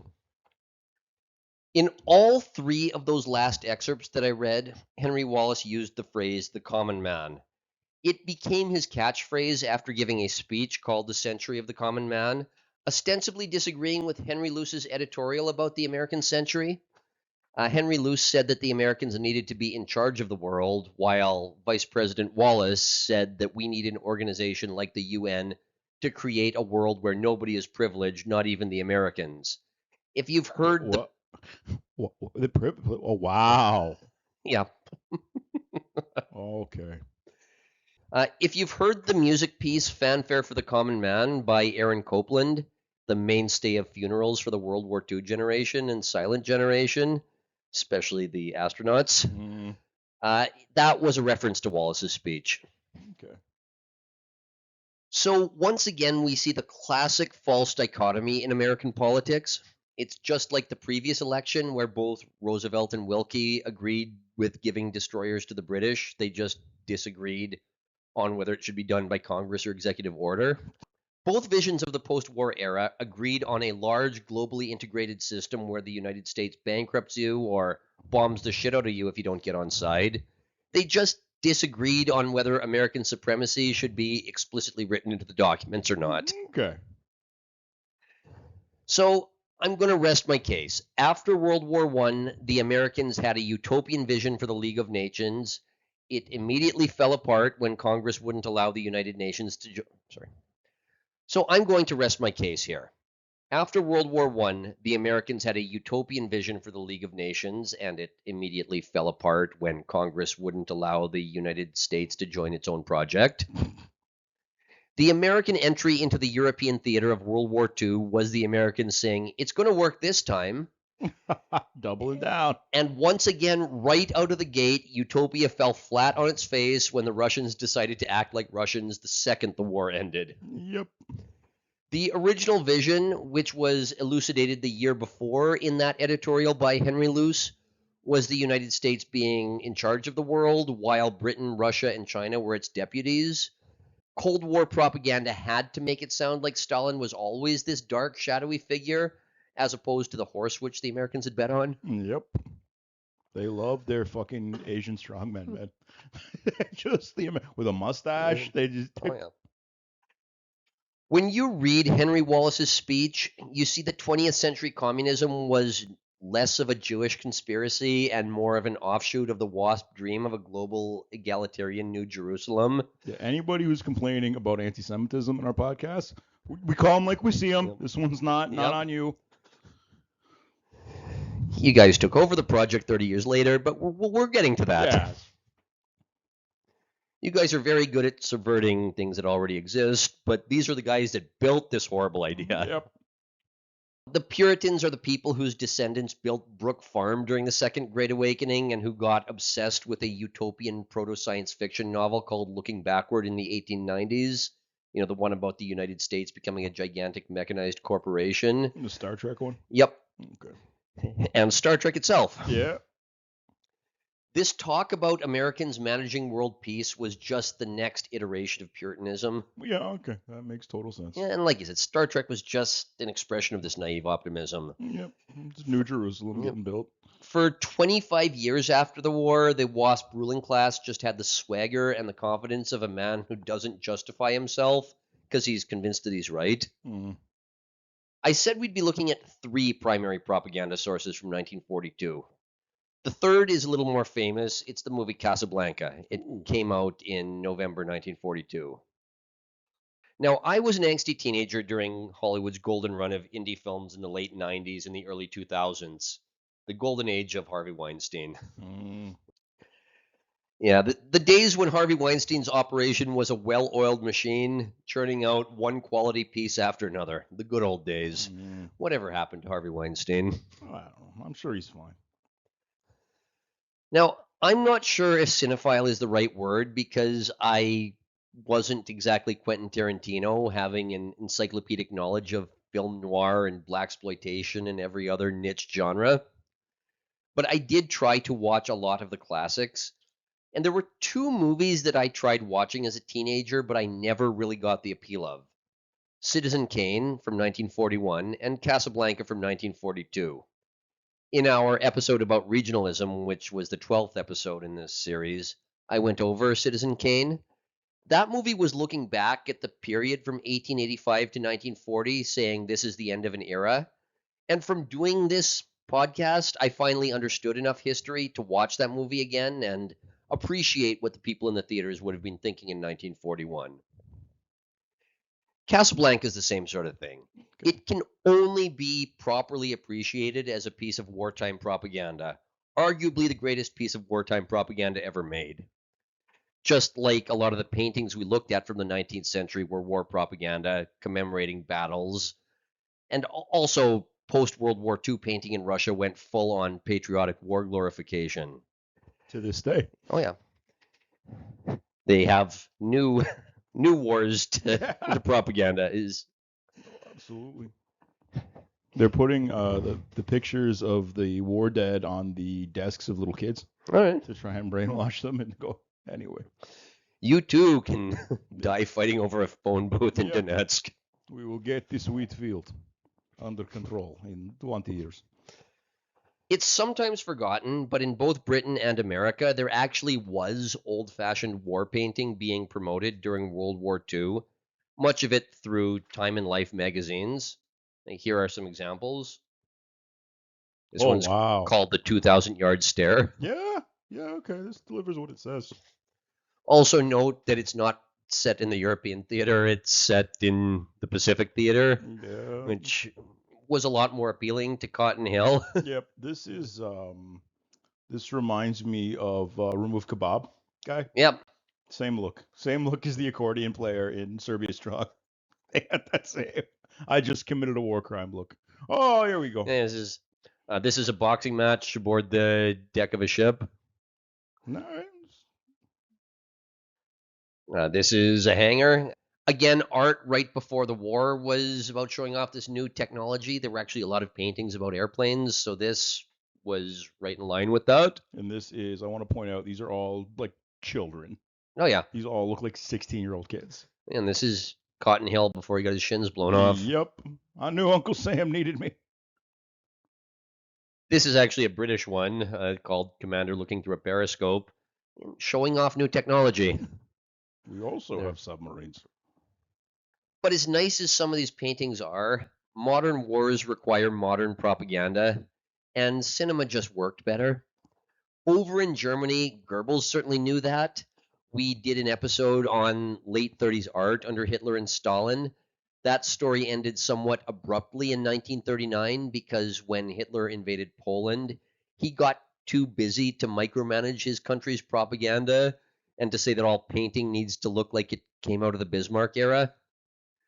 Goebbels had no desire to keep promoting these weird theories about Germanic painting once he no longer had the Führer breathing down his neck, so he immediately shifted his focus to cinema.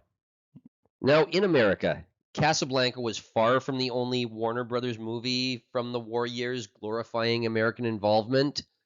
And the thing about Casablanca is that it did not open to a lot of hoopla. It was supposed to be just another movie being distributed, and it did solid but not spectacular numbers at the box office. But then it exceeded expectations when it won the Oscar for Best Picture, as convenient propaganda often tends to do. Yep. But the movie did remain popular long after most other movies from the early 40s were forgotten.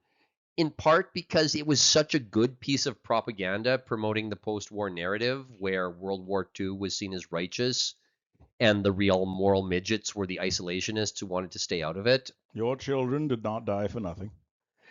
Here is a screenshot from the start of the movie, and this is something that would have been obvious to anybody in 1942, but not to a teenager in the 90s. Look at the date there, the 2nd of December, 1941. I just watched the movie again. It takes place over a span of 3 days, so this is within a week of Pearl Harbor happening. I was completely over my head when I tried to watch this the first time as a teenager. The plot of the movie is that Humphrey Bogart plays Rick, an expat American idealist who has been beaten down by the world, so he has decided to say, fuck it, I'm living out my days running a nightclub in Morocco. We have our other podcast series on this channel talking about the type who runs nightclub. Yep, in Morocco. Yeah, so Morocco at the time was controlled by Vichy France. At first, Rick is an isolationist who just wants to mind his own affairs. In fact, a character tells him that isolationism isn't going to hold him in good stead for very much longer, in case you need to be beaten over the head with some of these messages, that the isolationists were the true villains in the run-up to World War II. Rick becomes entangled with Laszlo, a local leader of the resistance, who just wants to escape to America so that he can continue his work fighting the fascists. Laszlo reminds Rick that Rick was an idealist in his younger days, which were not that long before the events of the movie. He ran guns to Ethiopia and fought on the side of the Republicans in Spain. In 1942, that message would have been loud and clear, almost hitting the audience over the head, because that was within the last 6 years. Living memory. Yeah. Not even living memory, like the last decade. Yeah. Like the big cough recent. Like. The evil American isolationists had passed the Neutrality Acts specifically to keep the Americans from getting involved in those two conflicts. Those bastards. But over the span of 3 days, Rick sees the light and decides to help the resistance and help Laszlo escape to America. The transformation from isolationist to internationalist is symbolized by him allowing them to play La Marseillaise at his nightclub. Oh, okay. And just in case that doesn't hit you over the head enough, at the end, the corrupt police French prefect suggests the two of them join the French resistance together, and Rick ends the movie with a line that has all the subtlety of a kick in the nuts. Louis, I think this is the beginning of a beautiful friendship. Get it? Huh? The Americans are about to enter the war on the side of France. Yep.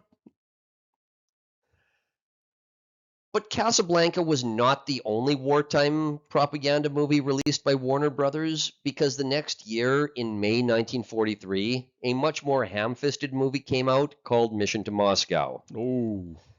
We've talked a lot about the red decade of the 1930s, about how the American elite had a sympathy for communism that became very inconvenient during the Cold War.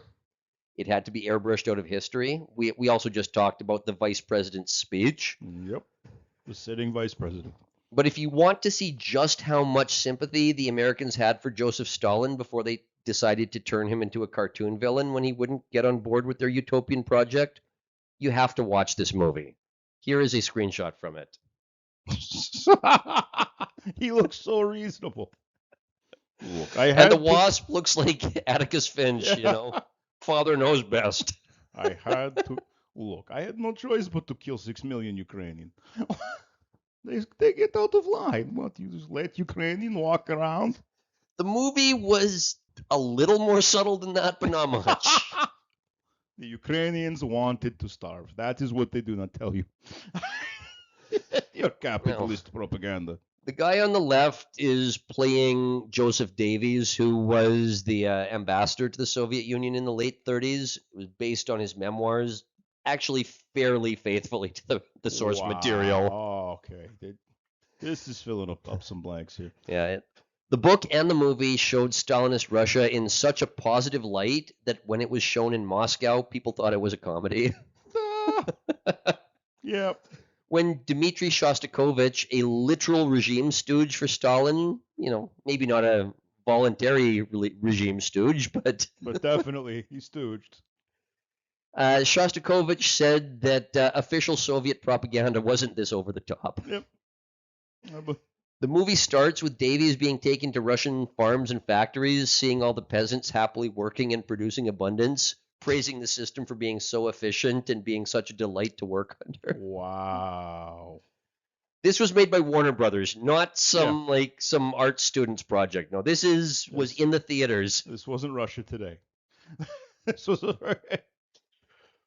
In real life, when Stalin was performing his Great Purge, mostly in 1937, one of the most common charges was wrecking.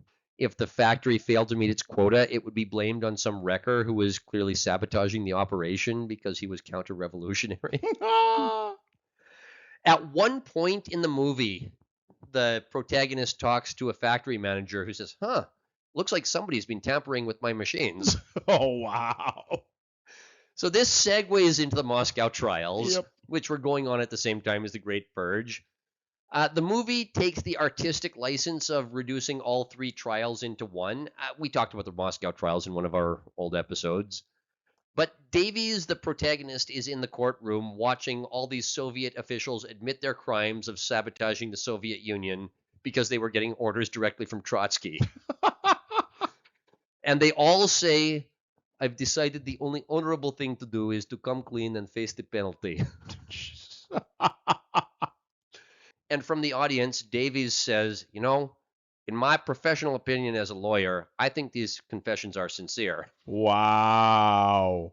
Now, the first part of the movie is bad enough, but the last half hour is completely unsubtle pro-war propaganda, and it's worth watching as a historical artifact and probably for a drinking game, just because of how over the top it is. Davies has the honor of meeting Stalin face to face. That's this scene right here. And Stalin is a very genial man. He says, please tell your president that I'm a reasonable man, but the British and French just keep appeasing Hitler against their own people's wish. All we Soviets want is peace, and we may have to take matters into our own hands. Jesus Christ. Then Davies takes a trip to England and talks to Churchill about the miracle of Soviet industrialization and how there's just so damn much anti-Soviet prejudice in the media. I wish I was making that. Please watch it. Please watch this for yourself. I'm not exaggerating, nor am I underselling this. This is basically what the last 30 minutes of this movie is. Christ. The purge was justified. These people shouldn't have fucked with the factory equipment. Davies has a simple warning for Churchill. Either you form a military alliance with the amazing Soviet army against Hitler, or else poor Stalin will be forced to make a temporary non-aggression pact with Hitler himself just to keep the peace. Then Hitler will only have to fight Britain and France on one front, and that would be a tragedy, wouldn't it?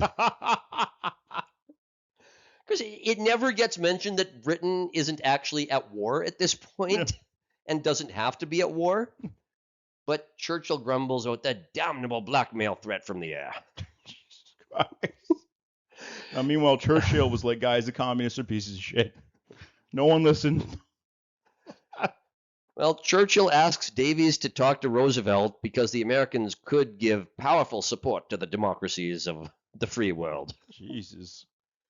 So the Nazi-Soviet pact then gets announced, and Davies has a dramatic monologue lamenting the fact that Britain didn't heed Stalin's warning. But the uplifting music starts because now there's only one country that can stop Hitler, the United States of America. And this is not after the fact. This is 1943. This is Wow. the middle of the war. But alas, those damnable isolationists don't want to amend the Neutrality Acts, and Hitler invades Poland. Not making it up. This is exactly what the dialogue is. It's as ham-fisted as this. Oh, my God. Of course, Stalin's invasion of Poland 2 weeks later is not mentioned. Yeah. Well, he had to go in and protect those poor working people from a general collapse. Go back a couple episodes, listen to our talk about the Cotton Massacre, where they had a guy set up basically a human slaughterhouse where he killed one person every 3 minutes for a month. Those Russians went Russian. And he got a modest pay raise for doing Yeah, it. good job. For being Stalin's chief executioner Yeah. for 30 years. I don't want to seem like there's government pork barrel here. It's a reasonable raise for his record. And then Hitler takes Denmark, Norway, Holland, Belgium, and France. And with great courage, Britain takes all the German bombs. Again, it's never mentioned that Hitler doesn't want to be at war with Britain and No. is trying to negotiate peace this whole time, because that's just inconvenient. Yeah, he wants to turn on Russia. Well, yeah, then Hitler invades Russia and it doesn't go well. No. And again, this should really have been the end of the story. In any other war, if you decided to invade a much bigger country and geography ran its course, things would settle themselves. Yep. The Russian winter wins a lot of battles. That it does. Napoleon. Even when the movie was made in 1943, everybody knew that Hitler was fucked. But when the war was over, Hitler wasn't thought of as some genocidal maniac. He was the idiot who repeated Napoleon's mistake. Yep. But the movie shows that the Russians were able to bravely resist Hitler because Franklin Roosevelt made the brave decision to send Lend-Lease aid to Russia. Oh, God. This is the actual dialogue in the movie. But in the scene where Roosevelt makes the brave decision to send Lend-Lease aid to Russia, Davies says, "There is so much prejudice against the Soviet Union that the public hasn't been given a fair chance to know the truth." Jeez. And this is still Putin echoing this. Why is everyone picking on Russia? Well, I'm bringing this up because this schlocky movie from 1943 basically shows the same wartime narrative that we are taught in school as the origin myth of the current geopolitical order. And everybody knows that the current geopolitical order has been failing since the day that China took Hong Kong by force. Yep. Nobody said a word about it. But it's an honest question if our current society is held together by propaganda, as most societies are. What's going to happen when the propaganda breaks down and there doesn't seem to be anything that's even able to replace it in the age of the internet? Not even the infrastructure that could get out and get everybody on the same page. Now, the last 5 minutes of the movie are a montage of isolationists opposing American entry into the war, including the fat cat businessman who wants to do business with Hitler and the America First movement, all while Davies gives rousing speeches urging Americans to support the Soviet Union in their fight for freedom. Because it's the good Christian thing to do. Jeez. He also says that in one of the speeches. That's a direct quote. Wow. And these cotton-picking isolationists even oppose the peacetime draft. Also in the movie. Jesus Christ. And just to make sure that no stone is left unturned when whitewashing Stalin, Davies even gives a speech to an audience where a heckler says, "But the Soviet Union attacked Finland." And Davies said, "You only heard one side of that story." Hitler was going to invade Finland, so Stalin got Finland's permission to occupy strategic positions. And then it cuts to two audience members whispering to each other, "I wonder why these things have been kept from us." Then, in one of the oddest things I have ever seen, it cuts to Pearl Harbor and the music crescendos as if the isolationists are silenced, and the United States finally gets to enter the war and give Stalin the assistance that he needs. The guy with the non-aggression pact to Japan? Okay, all right. Then it cuts to the final voiceover saying, "Yes, we're going to beat Hitler. That's a foregone conclusion. By bogging down the Nazi army, the Russians gave the United States the precious time to rearm the United Nations." Again, that term is used in the movie, not the Allies. And, quote, "Our next great task is to honor a solemn pledge to the heroes of the United Nations who have fallen in the People's War." Jeez, so just straight up communism. And what's the pledge? To build a global system based on equality. In case there was any doubt that this was an American Protestant utopian idea, the pledge is that whenever we are asked the question of Cain, "Am I my brother's keeper?" we will be able to say yes.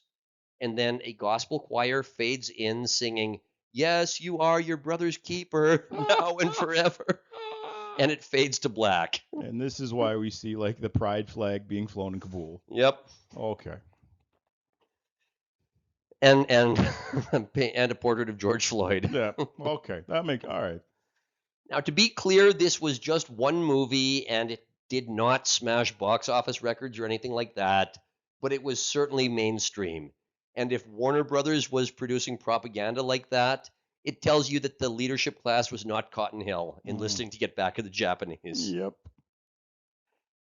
The call for an international organization was formalized in October 1943 at the Moscow Conference, shortly after Italy had cried uncle. The Moscow Declaration had 4 sections. Any Italian fascists had to be barred from public life. The German Anschluss with Austria was null and void.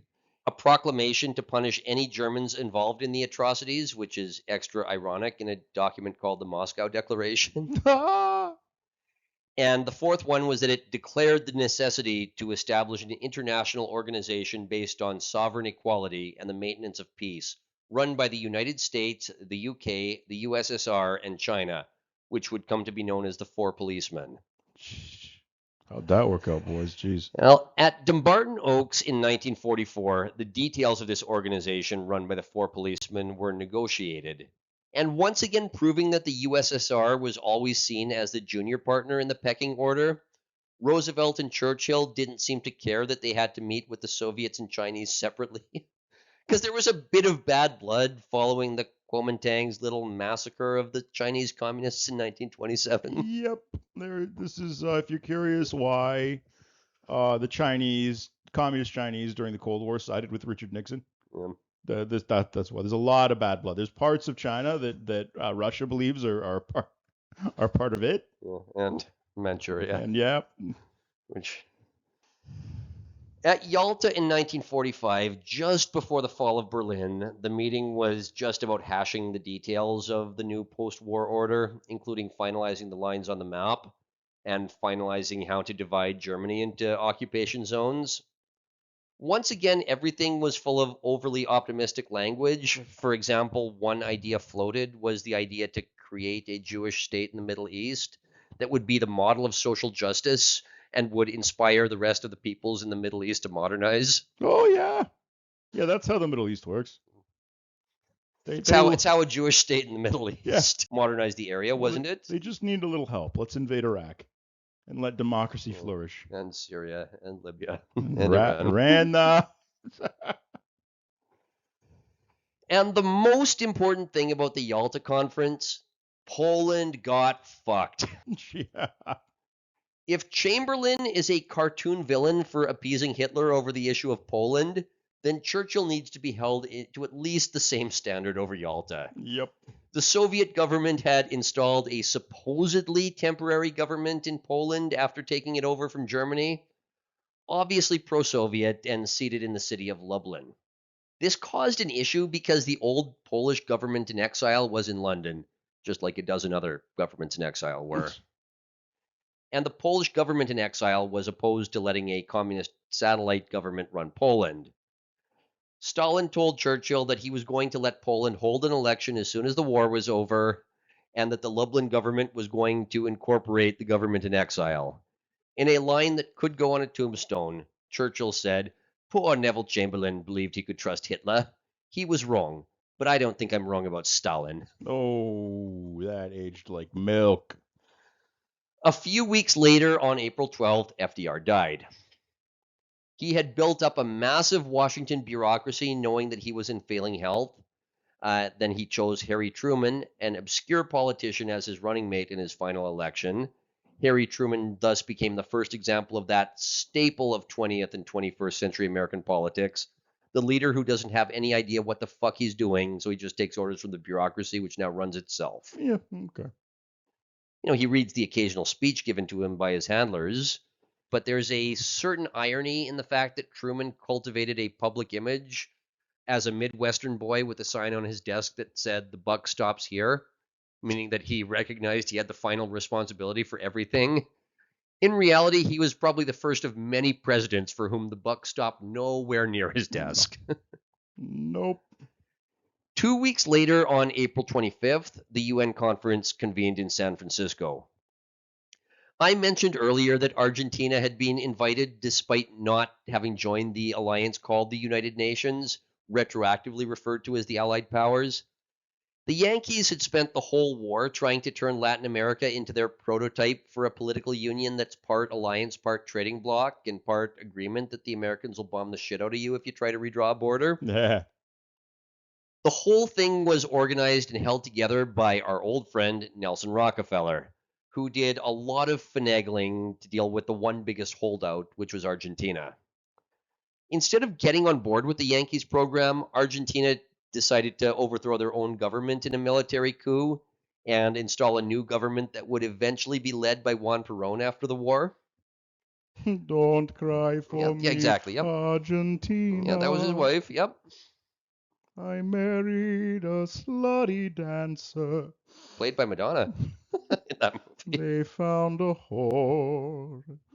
Overthrowing their government in a coup was a bold strategy, but Rockefeller was able to finagle Argentina, partially by reminding them that they were selling a lot of beef to Britain, and Britain was dependent on Lend-Lease dollars that the Americans could cut off.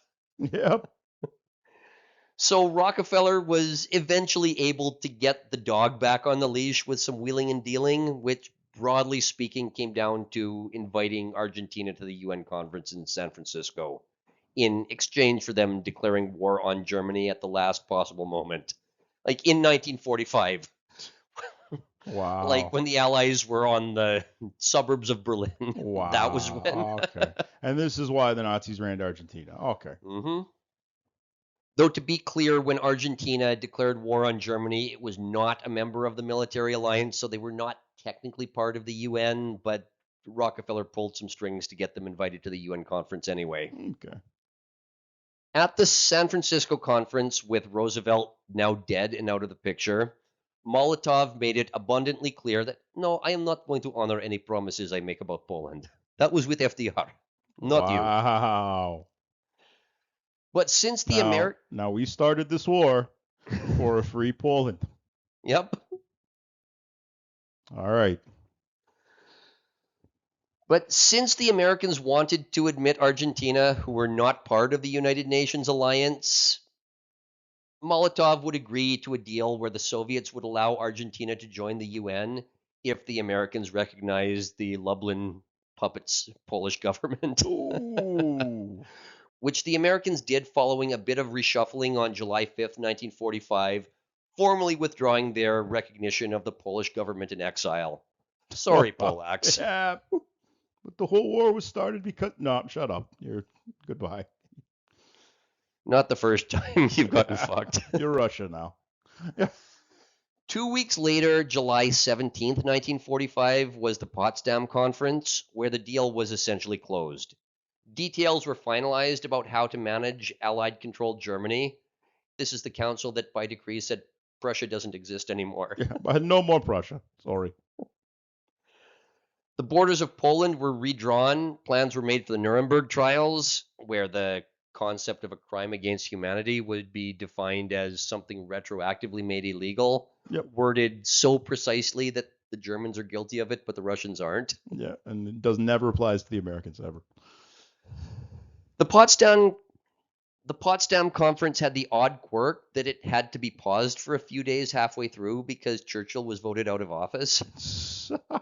So they had to fly in the new Prime Minister Clement Attlee. The conference wrapped up on August 2nd, 1945, and 4 days later the Americans nuked Hiroshima.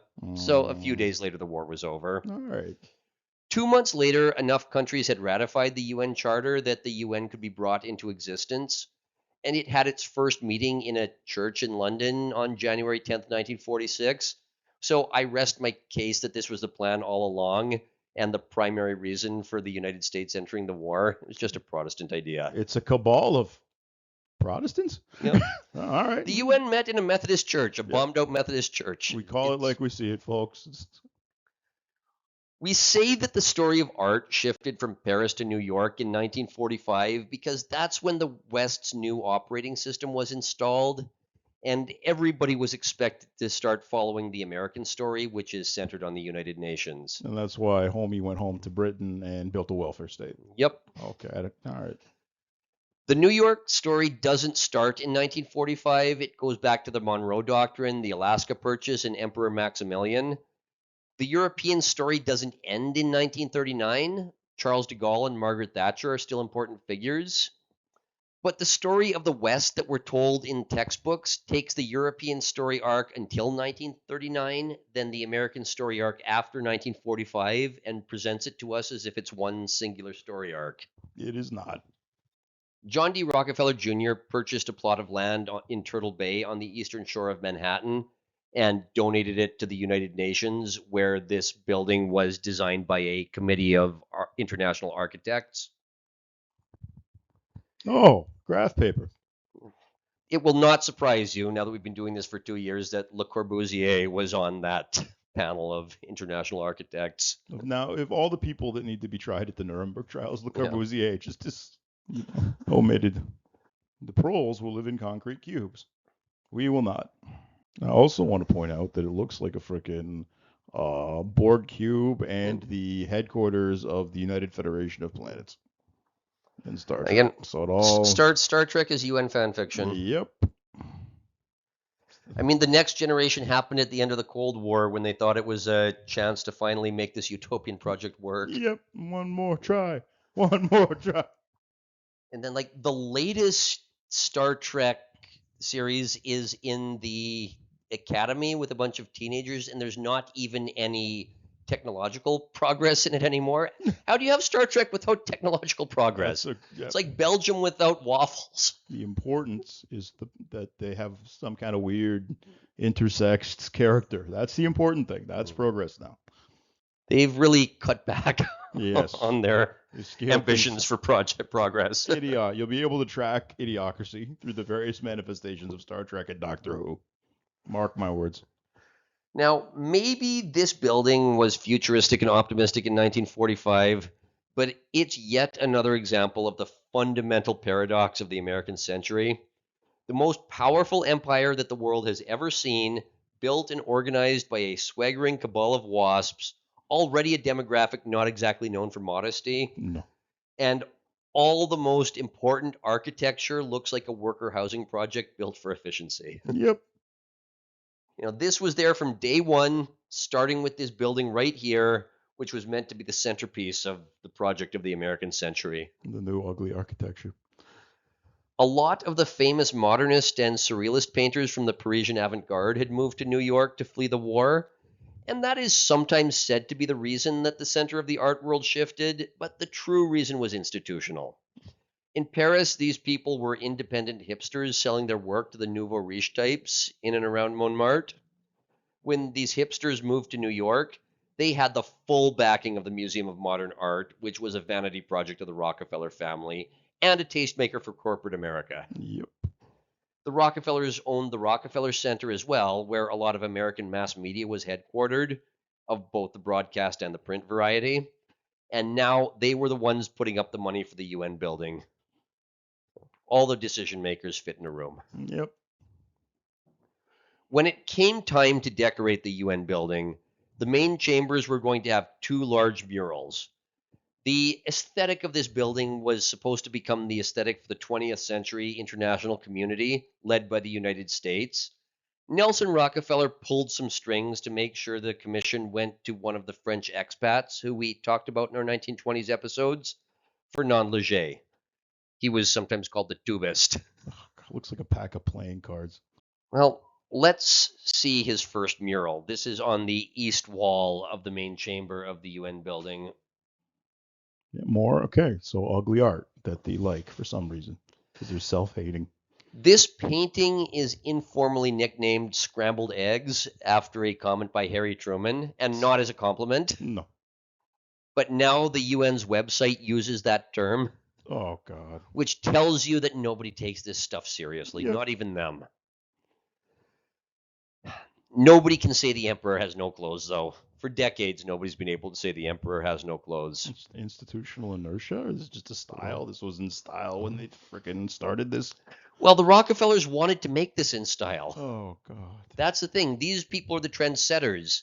So they thought that by doing this, everybody was going to get on board with their horrible project. The peasants will not die for this, guys. No, they won't. But this is the east wall. There's another wall on the opposite side of this room. Maybe that looks a little bit better. Better be boobs. It's like a roadkill. Well, this one somehow got an even less dignified nickname than the one on the opposite wall. It got called Bugs Bunny.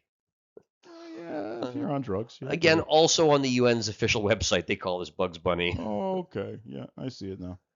Now, under the normal propaganda framing, this is where the storyline would end. It wraps up with the end of World War II, with the utopian project being instituted, the Nazis being vanquished, the Japanese being incinerated, and the Americans patting themselves on the back about saving the world for freedom and democracy. But we remember the Iraq War, don't we? Oh, do we ever? And what happened during that war? The Americans displaced Saddam Hussein, patted themselves on the back for vanquishing evil, and then turned over a free country to the Iraqi people. And then the Iraqi insurgents spent the first night looting and rioting, and the Americans did jack shit to stop it because they hadn't factored in the possibility that Iraqis are not Lutherans from North Dakota. Yep.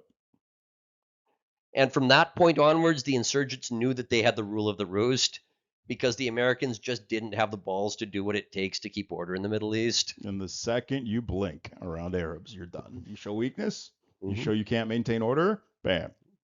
At the end of the day, the American propaganda was all about spreading freedom and democracy, and the Americans just believed their own bullshit. Mission accomplished. If I know one thing about the Middle East, it's full of peoples who are fundamentally incompatible with freedom and democracy. Yep, that's fair to say. On every level, culturally, religious, genetically, arguably, in terms of the cousin marriage. Yeah. Like it's just not a group of people that will ever want democracy, No. not a group of people that will ever make democracy function. They don't have the prerequisites. After Yalta, the Americans patted themselves on the back for setting up their global system where they divided up Germany into 4 sectors and gave one to Stalin. And once again, they did not take into account the possibility that Russians are not Lutherans from North Dakota. And what happens when Russians take over a country? The Russian army rolled into Germany and raped every woman they could find, because that's just what the Russians do. For a while, too. Like, they basically turned Berlin into an open-air prison for women. Like, Well, by some estimates, there were 2 million rape victims in all of East Germany and 100,000 in Berlin alone. Approximately 1 in 3 women in Berlin were raped by the Red Army. Yeah. You see the same pattern for the whole American century. If you look at the American occupation of Afghanistan, the Americans court-martialed soldiers for stopping the rape of boys because, the allies of the Americans like to indulge in bakabazi. Yep, and opium. But if the Americans got word that the Afghans were not following gender quotas on a town council, that was cause for the Americans to send in troops and enforce the American vision for a society. Geez, why'd these local sheikhs all side with the Taliban? Industrial scale rape of boys was not a problem for the Americans, but missing gender quotas was. Yeah, that tells you something about priorities. It also tells you that feminism is a really great propaganda tool for selling wars in the Middle East. Yep. And when the Afghans counter-signaled feminism, the Americans suddenly remembered that they had a gigantic military on their side. Yep. The Moscow Declaration of 1943 said that any Germans suspected of atrocities were going to be tried by the UN. When the dust settled on Berlin, the Americans cashed that check and held the show trial of all show trials at Nuremberg, again patting themselves on the back for their moral superiority, while the Russian allies were committing unspeakable atrocities. Yep. You guys seen Oz? It's pretty much Oz. In the Russian-occupied territories, there just wasn't a lot of nuance. The process was, your family has lived here for generations, but you're ethnically German, so get the fuck out. Yep. You're the Americans' problem now. Sorry, fuck Deutsche. All that was fine, but then Stalin did the one thing that the Americans find unacceptable, and that was counter-signaling the American intellectual class's utopian ideas. Ooh. We spoke about this a bit at the end of our 14th episode. The Red Army brought back field reports from Berlin, and Stalin said, wow, Hitler really ran a tight ship. We need to start doing some of this stuff in Moscow. Yep. Including, throwing Jews into concentration camps? That's a brilliant idea. Solzhenitsyn said that the luckiest thing that ever happened to the Jews was Stalin dying halfway through that purge. Yep. But more importantly, the Soviets had had a well-oiled propaganda machine running throughout Europe since the 1920s. In our Bauhaus episode and a couple other episodes as well, we talked about Willy Munzenberg. He was the German guy at the center of a network that's...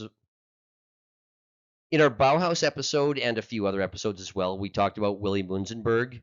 He was a German guy in Berlin who was the center of a network that supported all sorts of, let's call them cultural activities and international relief programs throughout Europe, which were really just Comintern front organizations. Okay. When Hitler came to power in 1933, Munzenberg relocated to Paris. He decided that was good for business. Yep. Then when Stalin started purging all of his artists in 1936, Munzenberg was summoned to Moscow.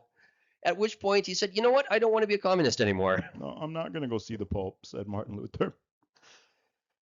Munzenberg was found dead in 1940 under mysterious circumstances, and to this day, we don't fully understand the extent of his tentacles because the documents were only declassified after the fall of the Soviet Union, and the window of transparent research has closed considerably under Vladimir Putin. Yep. In 1943, Stalin dissolved the Comintern. Since the Soviet Union was going to be part of the UN, Stalin wanted to tell Roosevelt and Churchill that there wasn't going to be an international organization sending out the party line to subvert everything at Stalin's personal request. Oh, we will totally not do that anymore. No. You can trust me, I'm Russian. You Russians would never run disinformation campaign. As soon as the war was over, Stalin just flipped the switch back on. He turned on Munzenberg's old propaganda machine and immediately started calling the Americans an imperial power. Yep. And since the propaganda network was still there, the Americans were now trying to propagandize European intellectuals to get on board with their new internationalist Star Trek program, while their attack dog had just gotten off the leash. Oops. The first salvo was 2 weeks after the fall of Berlin. Jacques Duclos, a member of the French Communist Party, sent a letter to the American Communist Party. Earl Browder was the head of the American Communist Party. He was the definition of the soulless Machiavellian bureaucrat, the guy who changed his opinion every time the party line changed because he was only concerned with his job. You know, after the party line changes enough times, the only people who remain are just the most cynical, The Beatleman. depressing people. The miserable Beatleman. Yeah, when Stalin said that all communists had to be radical, Browder was radical. When Stalin said that all communists had to be quietly subversive, he was quietly subversive. This narrative whiplash was tested when the Nazi-Soviet Pact was announced in 1939, and Hitler and Stalin divided up Poland. The communists were always on the side of Stalin. They were opposed to American entry into the war at first, because to be against Hitler was also to be against Stalin. Then Hitler broke the pact, and the communists supported American entry immediately. Then Pearl Harbor happened, and the communists became almost jingoistic about American involvement. 2 weeks after the war was over, 2 weeks, this letter from Jacques Duclos threw Browder under the bus for being too supportive of the American government during the war. And the American Communist Party's most loyal soldier of 25 years was out on his ass within months. Sorry, buddy.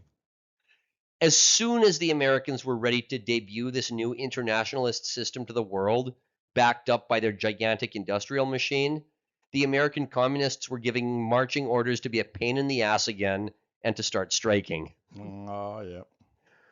Of course, the American Communist Party was a lot less powerful in 1945 than it was in 1939, because when your party's full of Jews, a pact with Hitler is not great for member retention. No.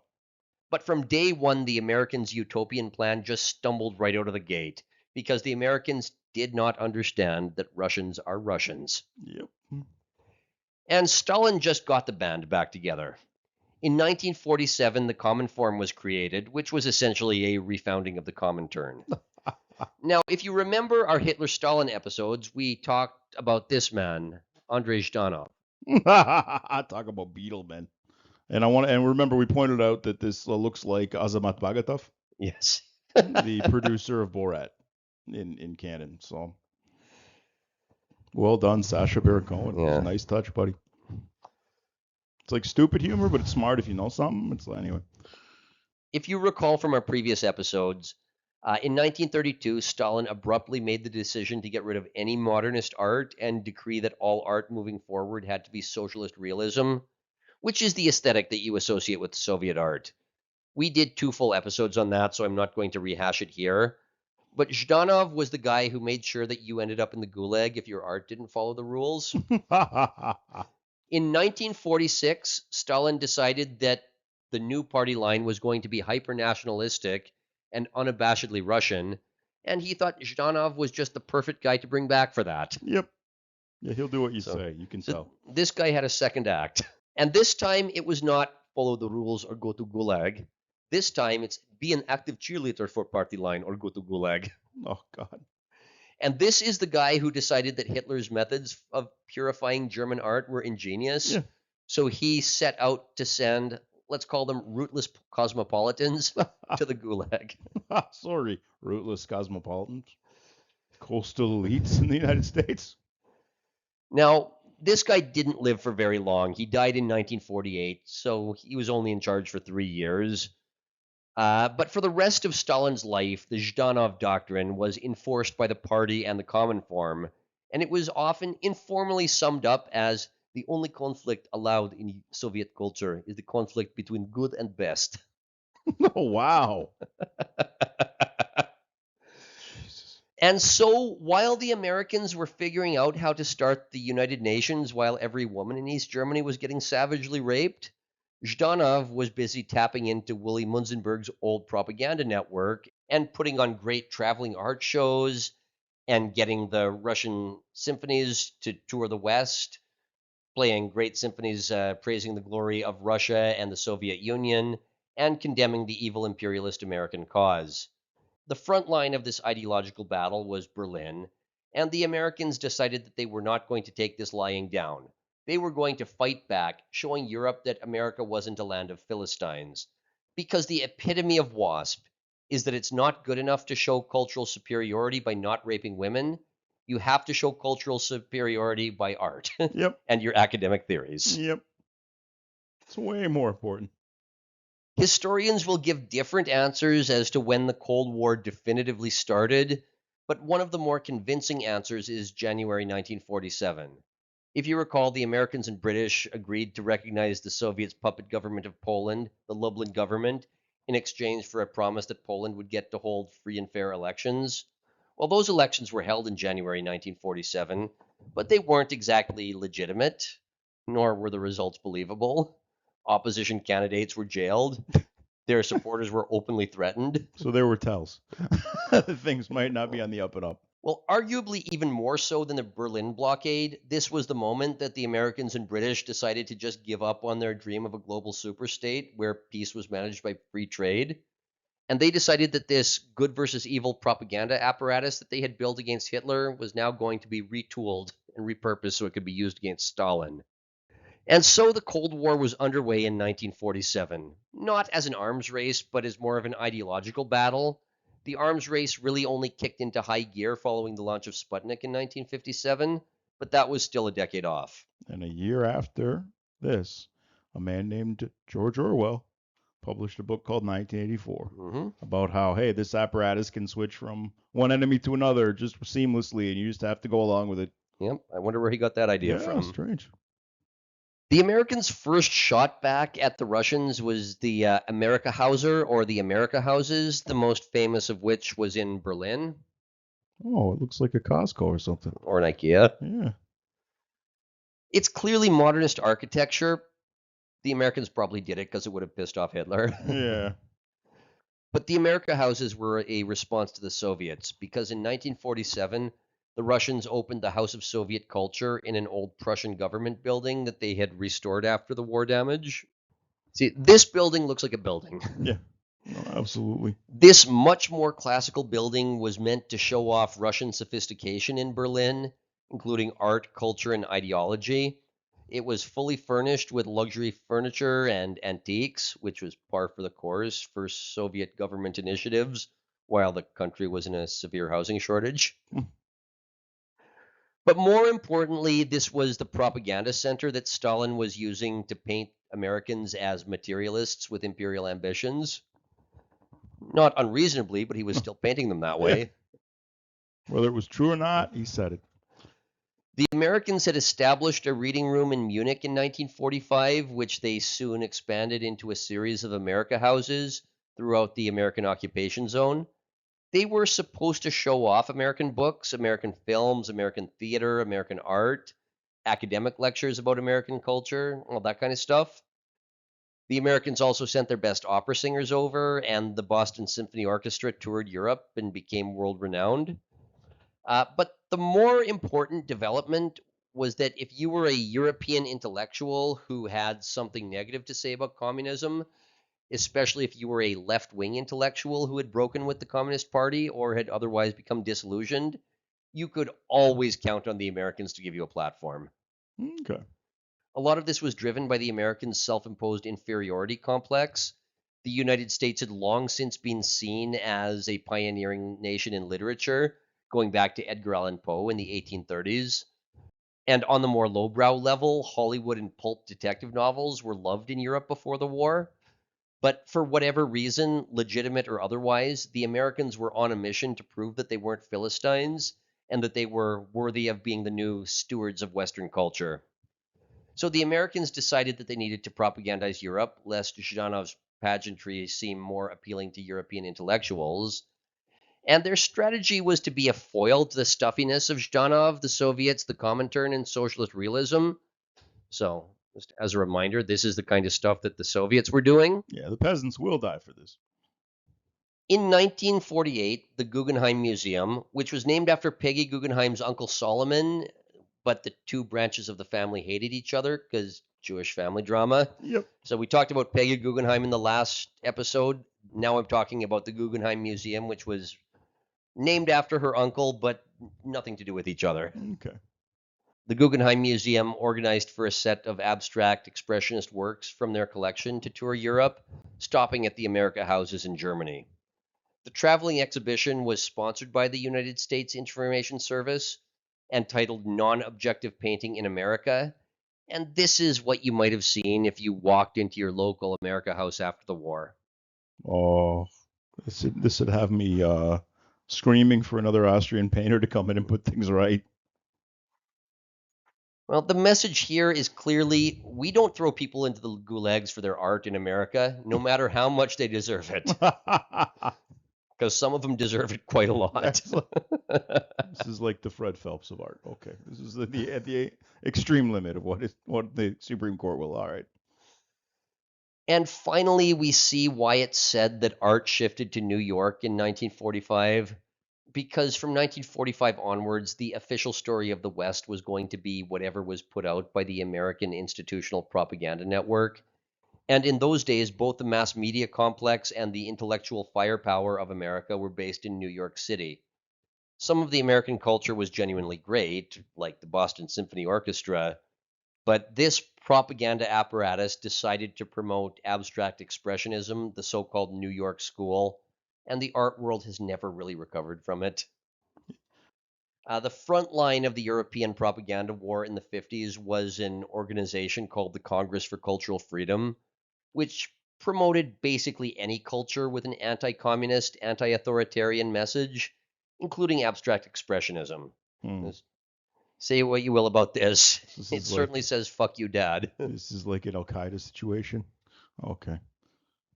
They funded it and it got out of control.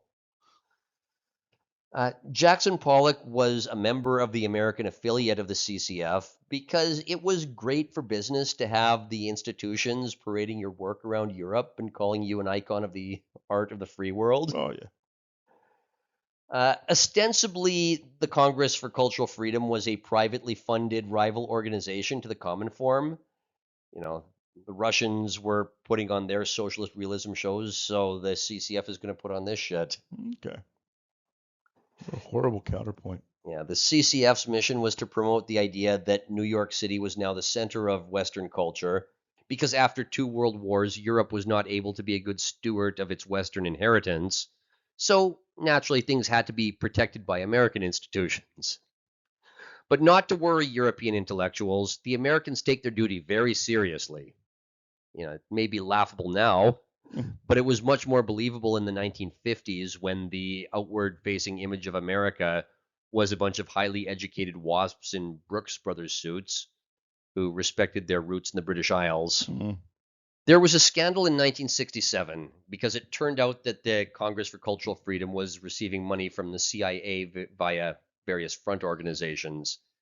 And that painted the Western intellectual apparatus in a really bad light, especially given their writings supporting the recent American foray into Vietnam. But to be clear, nobody was ever really fooled, even if they didn't know that the checks were being written by the CIA. Everybody knew that the Congress for Cultural Freedom had far too much money behind it to just be the pet project of the heirs to a few WASP industrialist fortunes. Those people don't throw their money around. More importantly, to believe the charade, you had to have forgotten that only a few years prior, the Americans saw the USSR as their junior partner. The whole propaganda apparatus was being retooled from a light versus dark dialogue against Hitler to a light versus dark dialogue against Stalin, right around the time that Stalin decided to purge the, quote, media interests that Lindbergh talked about. In 1962, the BBC ran a comedy sketch about the Congress for Cultural Freedom, literally naming the organizations that were fronts for CIA funding, so there's no question that it was an open secret. But the CCF was just one relatively small piece of a massive global bureaucratic system that everybody could see the Americans building. The CIA had funded an ideological revolution in Iran and installed the Shah in 1953. Then they overthrew the government of Guatemala at the behest of the United Fruit Company in 1954. You make our bananas. A few art shows in Paris, magazines in London, and academic conferences in Berlin, these were small fry in comparison to overthrowing the government of Guatemala. The CIA basically laughed it off when this scandal broke. They acknowledged it. They released a statement that was worded sufficiently vaguely that it wasn't a promise to stop doing it. Today, the CIA talks about the Congress for Cultural Freedom on its own website and describes it as a successful initiative. Yeah, there you go. Cat's out of the bag. In 1999, Francis Stoner Saunders published a book called Who Paid the Piper, which was a deep dive into the history of the Congress for Cultural Freedom and its relation with the CIA. The Cold War was over and the events were 40 to 50 years in the past. So the CIA said, sure, come on in, look at our archives. We're never going to war with Russia again. On our next episode, we will go through that book and look more closely at the CCF because the early CIA was this weird mix of Ivy League WASP intellectuals that were into literature and poetry and really rough around the edges complete sociopaths. It's a good mix. Donald Trump and Vince McMahon. Yep. Throw Dana White in there. The erudite spy was a popular trope for a reason, and it came out of this period. Over in Britain, this is when Ian Fleming was writing the James Bond novels, and actual British intelligence assets like Graham Greene and John le Carré were writing books about espionage. Jackson Pollock was only a CIA asset in the loosest sense of the term. Pollock was not a gentleman spy traveling to exotic locations and meeting with government officials. He was an alcoholic who had a few of his paintings touring around Europe on the government dime, and then he died after getting drunk and wrapping his car around a tree. So he's like the bad Santa of CIA agents. Yes. All right. Yes, he is. Maybe I'm a millennial who has grown up used to corruption, but the funny thing about the CIA funding scandal is just how trivial it seems when you step back and look at things. Oh, yeah. Who Paid the Piper is 600 pages long, and it mentions less than 5 suspicious incidents where an article got pulled from a magazine, and you could make a compelling case that the CIA may have been exerting editorial control. Even if you take every story there at face value, would it have made any difference if instead of the Congress for Cultural Freedom, the Americans had instead had an official Ministry of Culture, which openly sponsored cultural events in Europe? An official Ministry of Culture would have almost certainly used its money to exert editorial control. Just look at what the arts boards do in Canada. Oh, yeah. I'm You- sure You do not have enough lesbians of color. if an official Ministry of Culture had done that 5 times in 15 years, we would still recognize the United States of the 1950s as a place where the intellectuals had much more freedom than their counterparts in the Soviet Union, at least unless you wanted to identify as a fascist or German nationalist. Yeah. Then you didn't have any freedom at all. No. So I'll finish the episode on this note. We've now transitioned fully from the world of the Belle Epoque and World War I into the world that we live in today. This is the world that our parents were born into and grew up in, and the world where things just worked for their generation. The period that was planned to be a managed peace, but then became known to history as the Cold War. We were born at the end of the Cold War, but Cold War propaganda has still permeated everything all of our lives. Yep. Nobody knows why the United Nations still needs to exist. Nobody knows why NATO still needs to exist.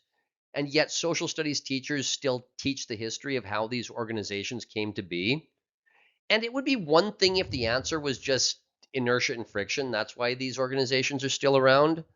But these organizations have been a joke for a long time. 20 years ago, Team America lampooned a UN official talking to Kim Jong il, saying, "Or else we will be very, very angry with you, and we will write you a letter telling you how angry we are." Yep. So the system started hitting snags in the 60s and 70s, but the last moment that anybody even pretended the system had any real buy-in was this incident here. Oh, look at all his dead eyes.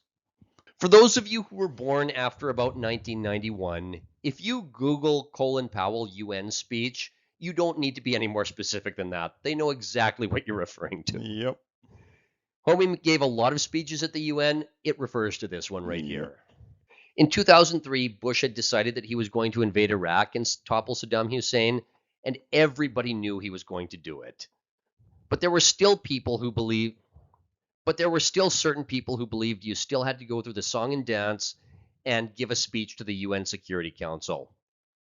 Either Bush would get his resolution or else he would say, well, we tried to go through the official channels. And if you're too young to remember this, it's hard to convey just how obvious it was that the Bush administration was just going through the motions and phoning it in. Yep. Colin Powell here was phoning it in. It was 2003. The Cold War had been over for 12 years, and the Americans were still running the Cold War playbook step by step. Go to the UN, give a speech about how Iraq needed to be invaded because there was evidence they were developing weapons of mass destruction, then get every major newspaper and publication, from the left-leaning ones like the New York Times and the New Republic to the right-leaning ones like the Wall Street Journal and the National Review, as well as every cable news channel and every network news outlet to say, well, George W. Bush is going through the proper channels. Who are we to argue that there's evidence of WMDs? Yeah. Well, they just swallowed it hook, line, and sinker. There was like very little credulity in the mainstream media about the WMDs. They were along for the ride. It was just. Well, I was still a teenager at the time. I thought this was a complete system failure. There were lots of dissidents who were making compelling cases that the evidence for WMDs was full of holes. When anybody said that it was a stupid decision to blow all sorts of money on an invasion that was basically a nation-building adventure, the response on TV was always the same: to scoff and question the person's patriotism, and to completely ignore any moral questions about the Americans sending Saddam money and weapons in the 80s. Yeah. Including WMDs, ironically. I thought, incorrectly as it turned out, that rational heads would prevail on the money issue. Yeah. Sooner or later, grown-ups were going to take back over after 9/11. Yeah. They never did. Yep. Saddam Hussein was not a moral paragon by any means, but I thought it seemed self-evidently stupid to run up the national debt on a war that cost $1 billion a week. Yep. I mean, I was right that it was stupid. Yep. I was wrong that cooler heads were going to prevail eventually. Yep. In my naive teenage mind, the American system had been in place for more than 2 centuries, and it had weathered a lot. I figured that this was a complete failure of the system to incorporate the obvious information in front of its face, but there had been system-wide failures before, and the Americans were going to face a reckoning and get back on track. Well, it's 2026 now. That reckoning never came, and nobody thinks it's coming. Yep. The United States just keeps piling on debt. It keeps toppling regimes in the Middle East. It keeps destabilizing the region as millions of migrants flood into the West, and it never holds anybody responsible for any of it. Now it looks like the Pax Americana has finally come to an end, as another ill-fated invasion has led to the loss of control over the Strait of Hormuz. Yep. That was an amazing period of free international shipping we had. Certain people blame it on Zoe Quinn. Yep. Yep. She shouldn't have fucked those guys. We'd have a whole different history. I'm going to hold myself to the same standard. I was wrong, so I have to do some soul searching as well. I was wrong when I said that the Americans would face a reckoning and self-correct, so where was the flaw in my logic? For a long time, I saw Colin Powell's UN speech as a pointless exercise that insulted my intelligence. Now I see it differently. This was the dying gasp of a dream put in place in 1945 by a bunch of swaggering American wasps. The system is still around, but the wasps aren't. Bush might have been a wasp, but Colin Powell certainly wasn't. Yep. By the time that Colin Powell held up that vial of anthrax at the UN, the Cold War was done. The wasps had fallen from primacy, the Americans no longer had the aura that they had pre-Vietnam, and the system had become a lumbering bureaucracy where nobody had any idea who was in charge. And as is the case with any old bureaucracy, people just keep following the old procedures. Yep. Long past the point where their heart was in it. Mm-hmm. Colin Powell's heart was not in it when he tried to sell the UN on the threat of weapons of mass destruction.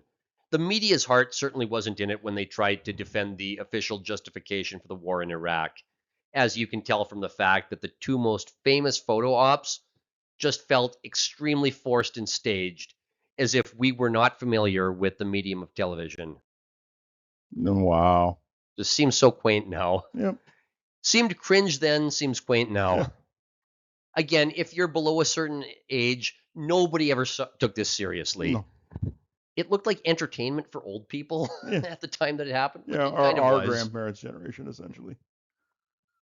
And again, this was all to bring democracy. They were going to bring this wonderful international system to Iraq, and that was going to cause everything to flourish. I've looked so hard into why this war happened. It doesn't make any sense unless you really believe that, or they really believed on some level that, yeah, democracy really was going to flourish throughout the region, which now makes sense in this context because they're American ruling class and they're that dumb. And they didn't know the Arabs were going to go freaking Arab. Just like they didn't know the Russians were going to go Russian. Yeah, even the opposition during the Iraq War came out of the Cold War playbook. When they had someone on the news to voice his or her disagreement with the war and the fact that Bush was not a very convincing liar, it was always met with a scoff instead of a rebuttal. But that was all part of the Cold War kayfabe to say, we're still going to do what we want, but unlike the commies, we are such a free country that we're going to allow you to publicly voice your disapproval. You know, the great irony of Donald Trump is that he's literally a professional wrestling figure, but he's the guy who just dropped the kayfabe and said, we're bombing Iran because I said so. Yep. Bush felt the need to send Colin Powell to the UN to legitimize the Iraq War, which means that at some point a plan could have been torpedoed by skipping the dog and pony show. Trump just completely skipped the dog and pony show. Yep. And for all of the sound and fury that gets leveled against Trump, not a single high-status person is attacking him for skipping the process in bombing Iran. Yep. The Pax Americana ended in 2021, the day that China took Hong Kong by force and nobody did anything to stop it. That was confirmed a year later when Putin invaded Ukraine, and the UN Secretary General's first condemnation of it was a footnote during, and I'm not making this up, a speech about the International Year of Fruits and Vegetables. Oh, well, Ukraine is a very important producer of cereal crops. So is Russia, too. That's going to affect food markets. Yeah, this is ridiculous. Yeah, there's really only one vestige of the Pax Americana that Trump really did screw up, and that's American control of shipping lanes. And even then, the reaction has not been, oh my God, a fundamental pillar of our utopian system has been weakened. The reaction has been, yeah, so it goes. Yep. Gonna end that episode there. Like and sub, guys. Absolutely. And if we blew your brain up with this, I'm sorry. I blew my own brain up researching this. You can just take the blue pill. All right. right, you know the drill. Like and subscribe on YouTube or wherever you get your podcasts. Support us at kofi.com/Radio Free History or at subscribestar.com/radio-free-history.